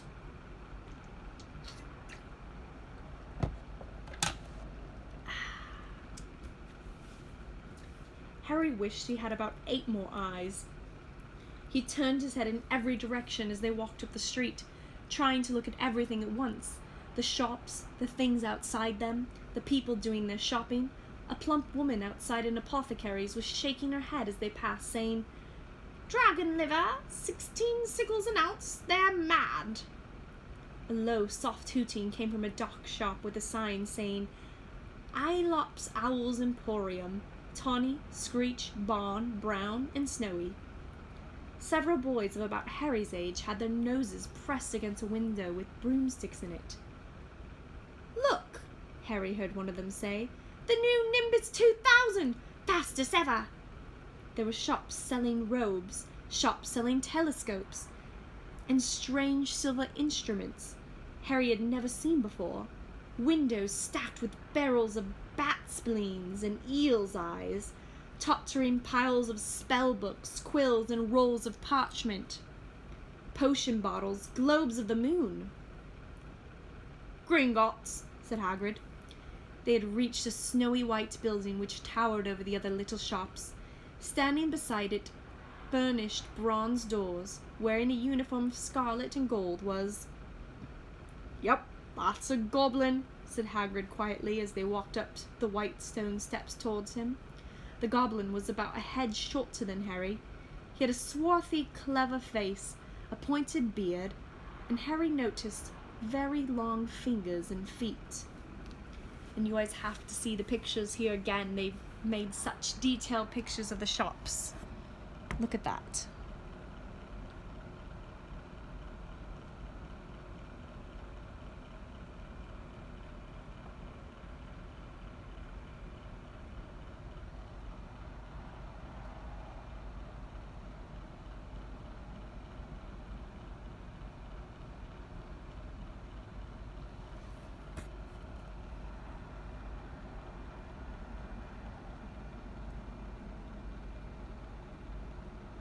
Very well drawn.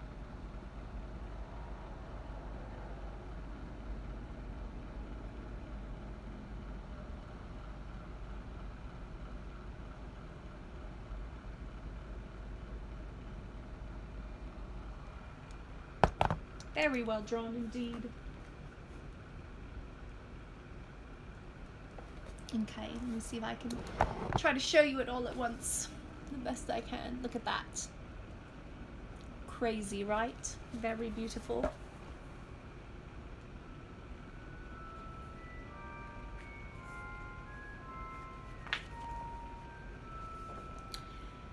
Okay, we're back to the goblin. So they've just walked up to Gringotts and the goblin bowed as they walked inside. Now they were facing a second pair of doors, silver this time, with words engraved upon them. "Enter, stranger, but take heed of what awaits the sin of greed.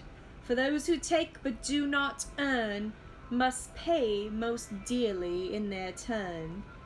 So if you seek beneath our floors a treasure that was never yours, thief, you have been warned, beware of finding more than treasure there." Ooh, that's foreboding. What if we had that on every bank? That'd be pretty scary. "Like I said, you'd be mad to try and rob it," said Hagrid. A pair of goblins bowed them through the silver doors as they were in a vast marble hall. About 100 more goblins were sitting high on stools behind a large counter, scribbling in large ledgers, weighing coins on brass scales, examining precious stones through eyeglasses. There were too many doors to count leading off the hall, and yet more goblins were showing people in and out of these. Hagrid and Harry made for the counter. "Morning," said Hagrid to a free goblin. "We come to take some money out of Mr. Harry Potter's safe." "You have his key, sir?" "Got it here somewhere," said Hagrid, and he started emptying his pockets onto the counter, scattering a handful of mouldy dog biscuits over the goblin's book of numbers. The goblin wrinkled his nose. Harry watched the goblin on their right, weighing a pile of rubies as big as glowing coals. "Got it," said Hagrid at last, holding up the tiny golden key. The goblin looked at it closely. "That seems to be in order.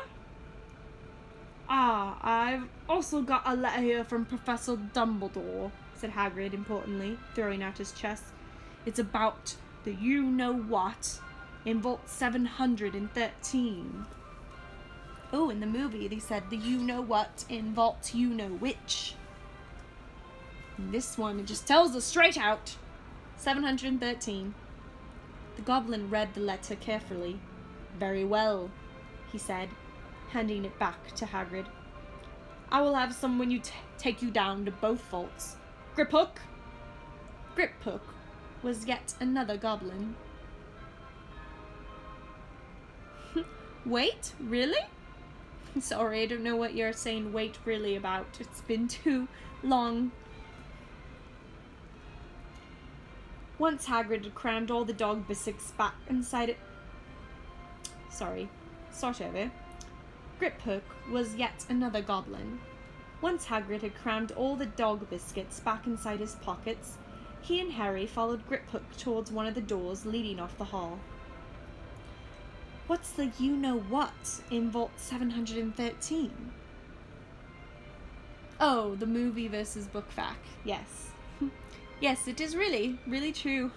That's what they say in the movie. I remember some of the lines. Can't tell you that, Hagrid said. Very secret Hogwarts business. Dumbledore trusted me. More'n my job's worth to tell you that. Griphook held the door open for them. Harry, who had expected more marble, was surprised. They were in a narrow stone passageway lit with flaming torches. It sloped steeply downwards, and there was little railway tracks on the floor.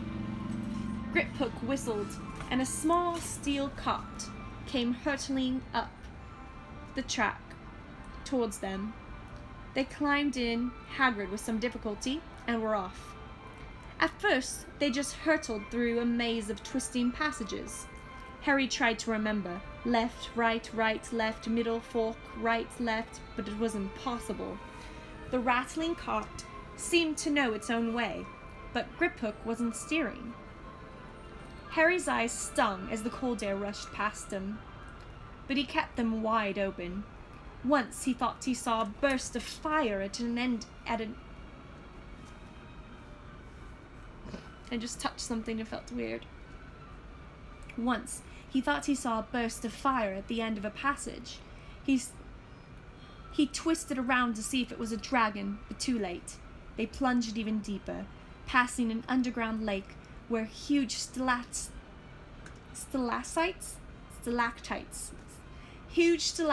and stalagmites grew from the ceiling and floor. I never know, Harry called to Hagrid over the noise of the cart. What's the difference between a stalagmite and a stalagsite? Stalagmite's got an M in it, said Hagrid. And don't ask me questions just now. I think I'm going to be sick. He did look very green, and when the cart stopped at last beside a small door in the passage wall, Hagrid got out and had to lean against a wall to stop his knees trembling. Griphook unlocked the door. A lot of green smoke came billowing out, and as it cleared, Harry gasped. Inside were mounds of gold coins, columns of silver, heaps of little bronze nuts. All yours, smiled Hagrid. All Harry's? It was incredible. The Dursleys couldn't have known about this, or they'd have had it faster than blinking. How often had they complained how much Harry cost to keep? And all that time there had been a small fortune belonging to him buried deep under London. Hagrid helped Harry pile some of it in a bag. The gold ones are galleons, he explained. 17 silver sickles to a galleon, and 29 nuts to a sickle. It's easy enough. Right, that should be enough for a couple of terms. We'll keep the rest safe for you. He turned to Griphook. Vault 713 now, please. And can we go more slowly? One speed only, said Griphook. And here is the goblin examining the rubies. Very beautiful. Okay. And just to warn you, my dear friends, this is our last chapter of the night, so the stream will be ending soon. They were going even deeper now and gathering speed. The air became colder and colder as they hurtled round tight corners. They went rattling over an underground ravine, and Harry leant over the side to try and see what was down at the dark bottom. But Hagrid groaned and pulled him back up by the scruff of his neck. Vault 713 had no keyhole. Stand back, said Griphook importantly. He stroked the door gently with one of his long fingers, and it simply melted away. If anyone If anyone but a Gringotts goblin tried that, they'd be sucked through the door and trapped in there, said Griphook. How often do you check to see if anyone's inside? Harry asked. About once every 10 years, said Griphook, with a rather nasty grin. Something really extraordinary had to be inside this top security vault. Harry was sure, and he leant forward eagerly, expecting to see fabulous jewels at the very least. But at first he thought it was empty. Then he noticed a grubby little package wrapped up in brown paper lying on the floor. Hagrid picked it up and tucked it deep inside his coat. Harry longed to know what it was, but he knew better than to ask. One more chapter, let's grind it out and finish this tonight. Well, we can't finish the whole book tonight, but we can finish this chapter. Come on, back to this infernal cart, and don't talk to me on the way back. It's best if I keep my mouth shut, said Hagrid. One wild cart ride later, they stood blinking in the sunlight outside Gringotts. Harry didn't know where to run first now that he had a bag full of money. He didn't have to know how many galleons there were to a pound to know that he was holding more money than he had had in his entire life. More money than even Dudley had ever had. Might as well get your uniform, said Hagrid, nodding towards Madame Malkin's robes for all occasions. Listen, Harry, would you mind if I slipped off pick-me-up in the leaky cauldron? I hate them Gringotts carts. He did still look a bit sick, so Harry entered Madame Malkin's shop alone, feeling nervous. Madame Malkin was a squat, smiling witch dressed all in mauve. Hogwarts, dear, she said when Harry started to speak. Got the lot here. Another young man being fitted up just now, in fact. In the back of the shop, a boy with a pale, pointed face was standing on a footstool, while a second witch pinned up his long black robes. Madame Malkin stood Harry on a stool next to him, slipped a long robe over his head, and began to pin it to the right length. To think how I want this one to sound.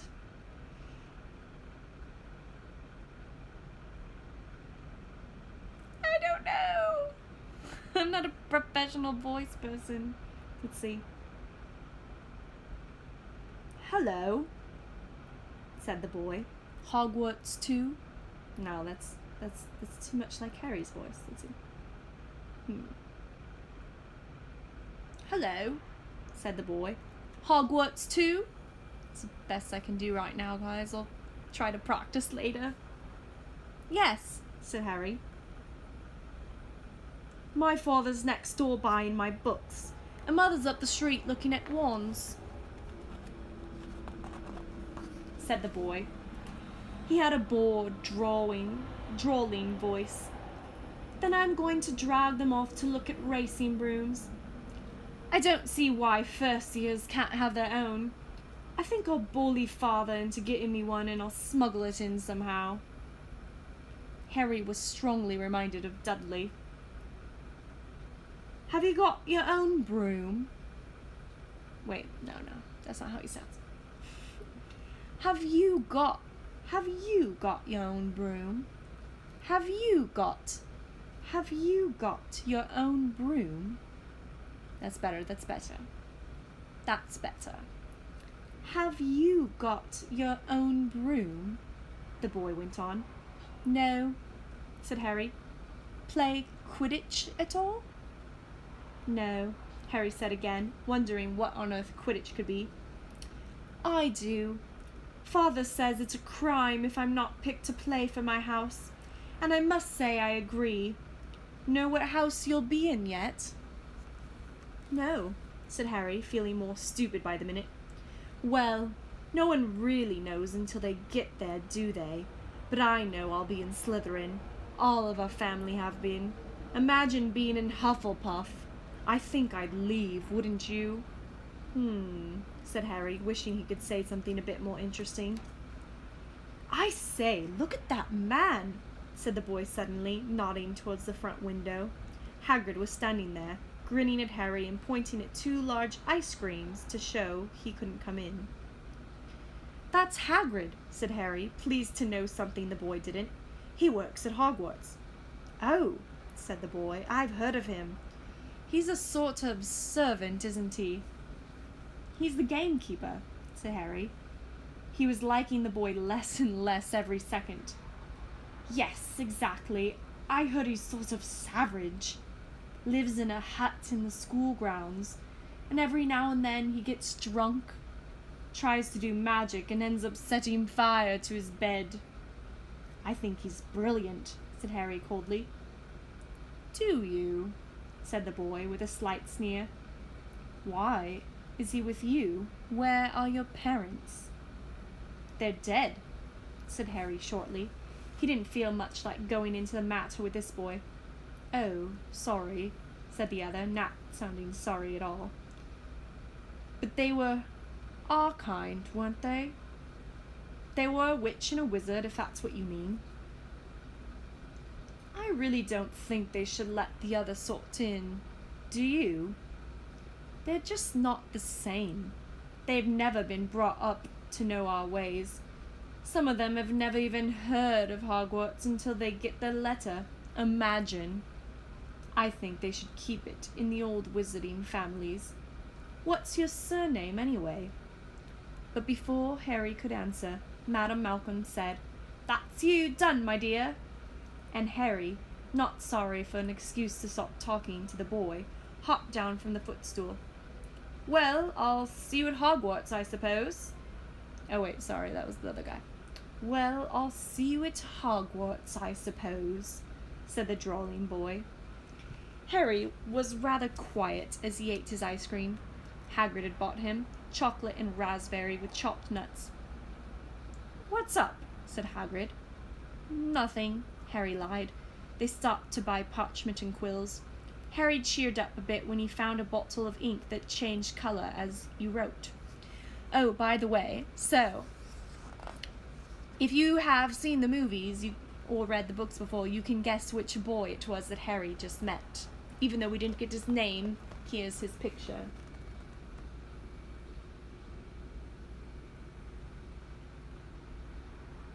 And I like how they're using the measuring tape, and it almost looks like a snake around him. He's kind of a snakish character. Okay.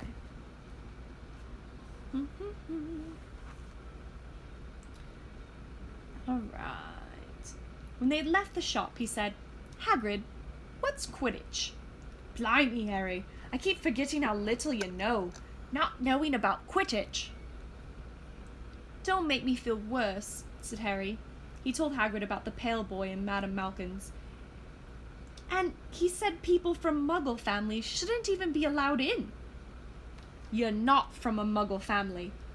If he'd known who you were, he's grown up knowing your name. If his parents are wizarding folk. You saw him in the Leaky Cauldron. Anyway, what does he know about it? Some of the best I ever saw were only ones with magic in 'em, a long line of muggles. Look at your mum. Look what she had for a sister." "So, what is Quidditch?" "It's our sport. Wizard sport. It's like football in the muggle world. Everyone follows Quidditch. Played up in the air on broomsticks, and there's 4 balls, sorta hard to explain the rules." "And what are Slytherin and Hufflepuff?" "Schoolhouses. There's 4. Everyone says Hufflepuff are a lot of duffers. But I bet I'm in Hufflepuff," said Harry gloomily. "Better Hufflepuff than Slytherin," said Hagrid darkly. "There's not a single witch or wizard who went bad who wasn't in Slytherin. You know who was one." You know who was at Hogwarts?" "Years and years ago," said Hagrid. They bought Harry's schoolbooks in a shop called Flourish and Bots, where shelves were stacked to the ceiling with books as large as paving stones bound in leather, books the size of postage stamps in covers of silk, books full of peculiar symbols, and a few books with nothing in them at all. Even Dudley, who never read anything, would have been wild to get his hands on some of these. Hagrid almost had to drag Harry away from curses and counter-curses. Bewitch your friends and befuddle your enemies with the latest revenges, hair loss, jelly legs, tongue tying, and much, much more, by Professor Vindictus Viridian. I was trying to find out how to curse Dudley. I'm not saying that's a good idea, but you're not to use magic in the Muggle world, except in very special circumstances, said Hagrid. And anyway, you couldn't work any of them curses yet. You'll need a lot more study before you get to that level. Hagrid wouldn't let Harry buy a solid gold cauldron either. It says pewter on your list, but they got a nice set of scales for weighing potion ingredients and collapsible brass telescope.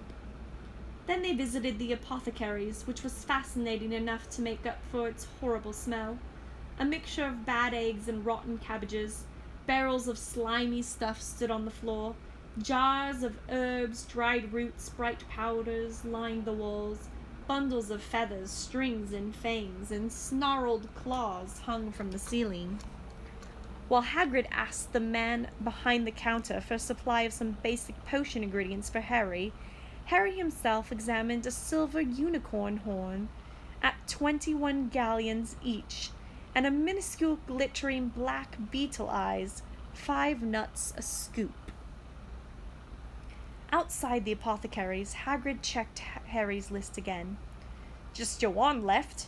Oh yeah, and I still haven't gotten your birthday present. Harry felt himself go red. You don't have to. I know I don't have to. Tell you what, I'll get you an animal.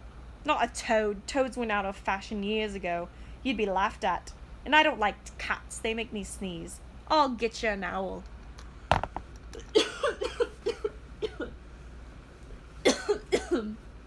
Need to keep my throat refreshed.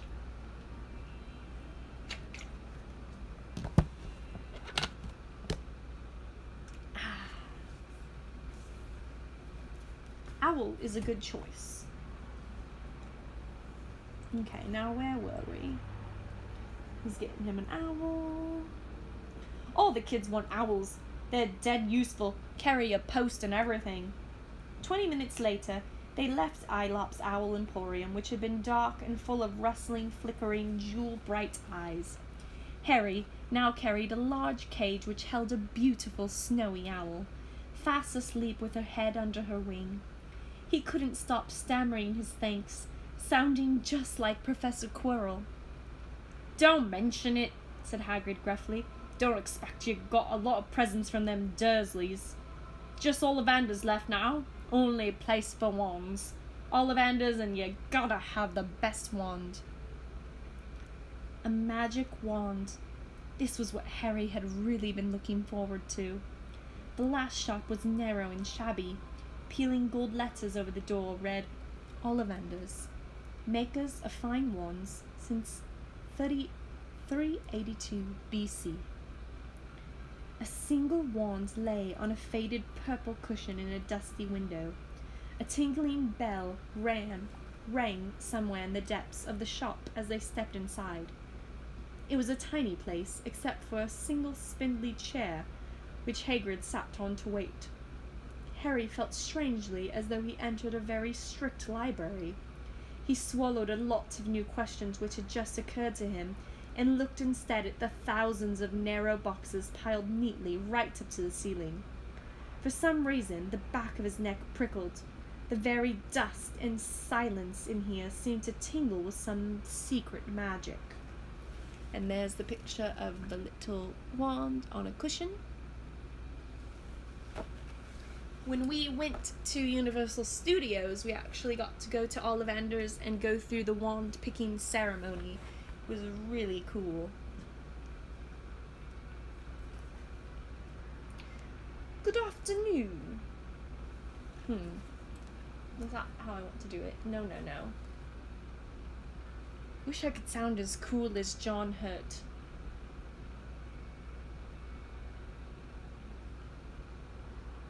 How does he sound? I don't think I can do it. He's great, though. Maybe I'll study him later. Good afternoon, said a soft voice. Harry jumped. Hagrid must have jumped too, because there was a loud crunching noise as he got quickly off the spindly chair. An old man was standing before them, his wide pale eyes shining like moons through the gloom of the shop. Hello, said Harry, awkwardly. Ah, yes, said the man.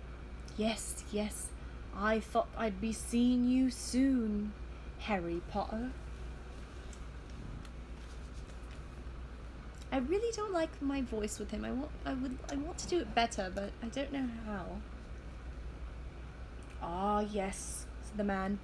Yes, yes, I thought I'd be seeing you soon, Harry Potter. It wasn't a question. You have your mother's eyes. Seems only yesterday she was in here herself buying her first wand. 10 1/4 inches long, swishy, made of willow. Nice wand for charm work. Mr. Ollivander moved closer to Harry. Harry wished he would blink. Those silvery eyes were a bit creepy. Your father, on the other hand, favoured a mahogany wand, 11 inches, pliable, a little more power and excellent for transfiguration. Well, I say your father favoured it. It's really the wand that chooses the wizard, of course. Mr. Ollivander had come so close that he and Harry were almost nose to nose. Harry could see himself reflected in those misty eyes. And that's where Mr. Ollivander touched the lightning scar on Harry's forehead with a long white finger. I'm sorry to say I sold the wand that did it, he said softly. 13 1/2 inches. You powerful wand. Very powerful. And in the wrong hands. Well, if I'd known what that wand was going to do in the world. He shook his head, and then to Harry's relief spotted Hagrid. Rubeus Hagrid, how nice to see you again. Oak, 16 inches. Rather bendy, wasn't it? It was, sir, yes, said Hagrid. Good wand, that one, but I suppose they snapped it in half when you got expelled, said Mr. Ollivander, suddenly stern. Yes, they did, yes, said Hagrid, shuffling his feet. I've still got the pieces, though, he added brightly. But you don't use them, said Mr. Ollivander sharply. Oh, no, sir, said Hagrid quickly. Harry noticed he gripped his pink umbrella very tightly as he spoke. Said Mr. Ollivander, giving Hagrid a piercing look. Well, now, Mr. Potter, let me see. He pulled a long tape measure with silver markings out of his pocket. Which is your wand arm? Well, I'm right-handed, said Harry. Hold out your arm, that's it. He measured Harry from shoulder to finger, then wrist to elbow, shoulder to floor, knee to armpit, and round his head. As he measured, he said, Every Ollivander wand has a core of a powerful magical substance. Mr. Potter. We used unicorn hairs, phoenix tail feathers, and the heartstrings of dragons. No 2 Ollivander wands are the same. Just as no 2 unicorns, dragons, or phoenixes are quite the same. And of course, you will never get such good results with another wizard's wand. Harry suddenly realized that the tape measurer, which was measuring between his nostrils, was doing this on his own. Mr. Ollivander was flitting around the shelves, taking down boxes. That will do, he said, and the tape measure crumpled into a heap on the floor. Right then, Mr. Potter, try this one. Beechwood and dragon heartstring, 9 inches. Nice and flexible. Just give it a wave. Harry took the wand and, feeling foolish, waved it around a bit, but Mr. Ollivander snatched it out of his hand almost at once. Maple and phoenix feather, 7 inches. Quite whippy. Try. Harry tried, but he hardly raised the wand when it too was snatched back by Mr. Ollivander. No, no, here, ebony and unicorn hair, 8.5 inches, springy. Go on, try it out. Harry tried and tried. He had no idea what Mr. Ollivander was waiting for. The pile of tried wands was mounting higher and higher on a spindly chair, but the more wands Mr. Ollivander pulled from the shelves, the happier he seemed to become. Tricky customer, eh? Not to worry. We'll find the perfect match here somewhere. I wonder now, yes. Why not? Unusual combination. Holly and phoenix feather, 11 inches, nice and supple. Harry took the wand. He felt a sudden warmth in his fingers. He raised the wand above his head, brought it swishing down through the dusty air, and a stream of red and gold sparks shot from the end like a firework, throwing dancing spots of light onto the walls. Hagrid whooped and clapped, and Mr. Ollivander cried, "Oh, bravo! Yes, indeed! Oh, very good! Well, well! How curious! How very curious!" He put Harry's wand back into its box and wrapped it in brown paper, still muttering, "Curious, curious." "Sorry," said Harry. said Harry. "But what's curious?" Mr. Ollivander fixed Harry with a pale stare. "I remember every wand I've ever sold, Mr. Potter. Every single wand. It so happens that the phoenix feather, whose tail feather is in your wand, gave another feather. Just one other. It's very curious indeed that you should be destined for this wand, when its brother gave you that scar." Harry swallowed.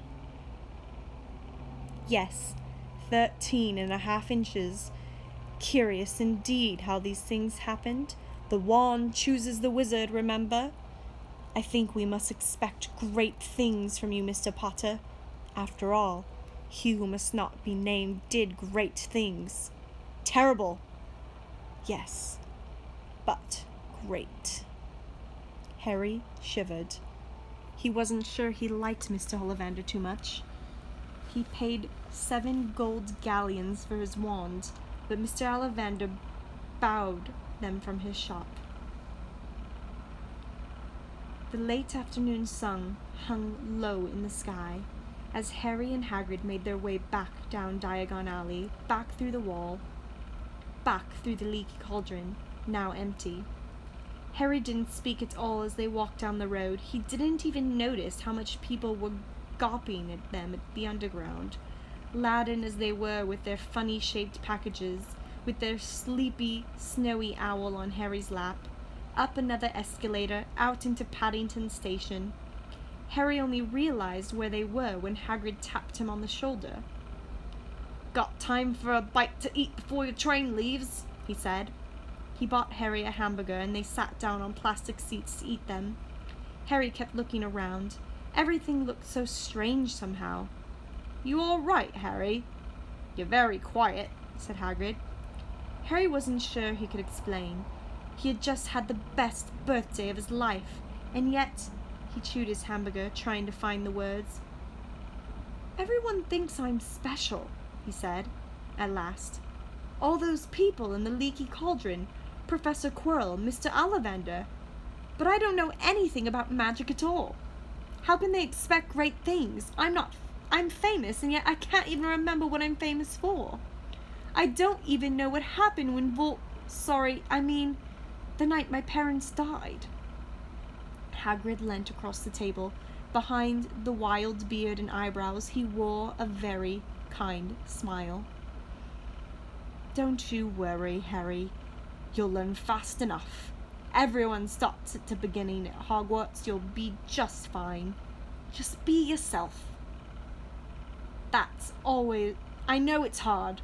You've been singled out, and that's always hard. But you'll have a great time at Hogwarts. I did, still do.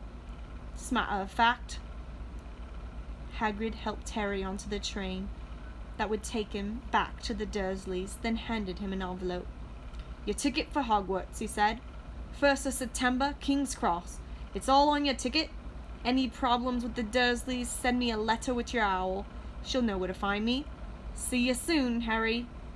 The train pulled out of the station.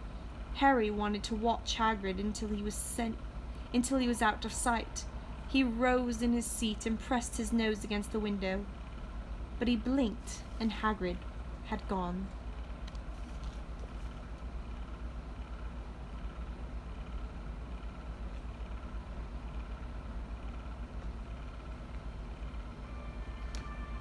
And my friends, thus ends our story time for tonight. We've read 3 chapters, which is more than we usually read. And when we pick up again tomorrow, we will be on chapter 6, The Journey from Platform 9 3/4. Oh my God, I know her IRL. Kirito e Inkrad. You know me? Hi. Welcome to the stream. So,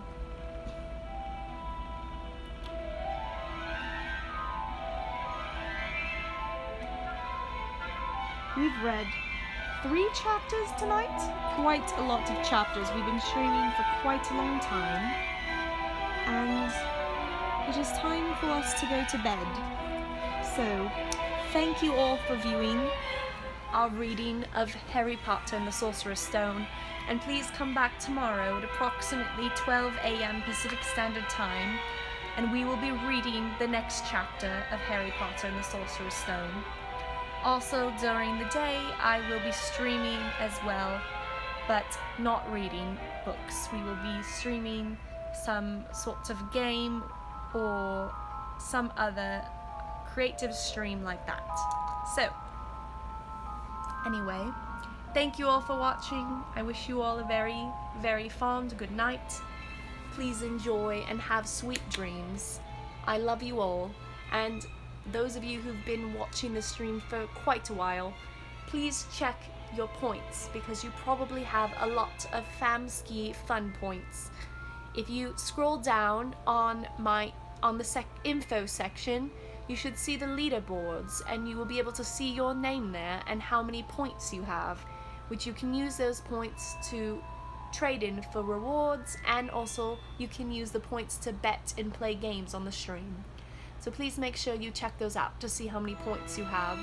I'm quite certain that many of you have earned a lot of points tonight. Thank you all, I love you, and have a great night. Goodbye.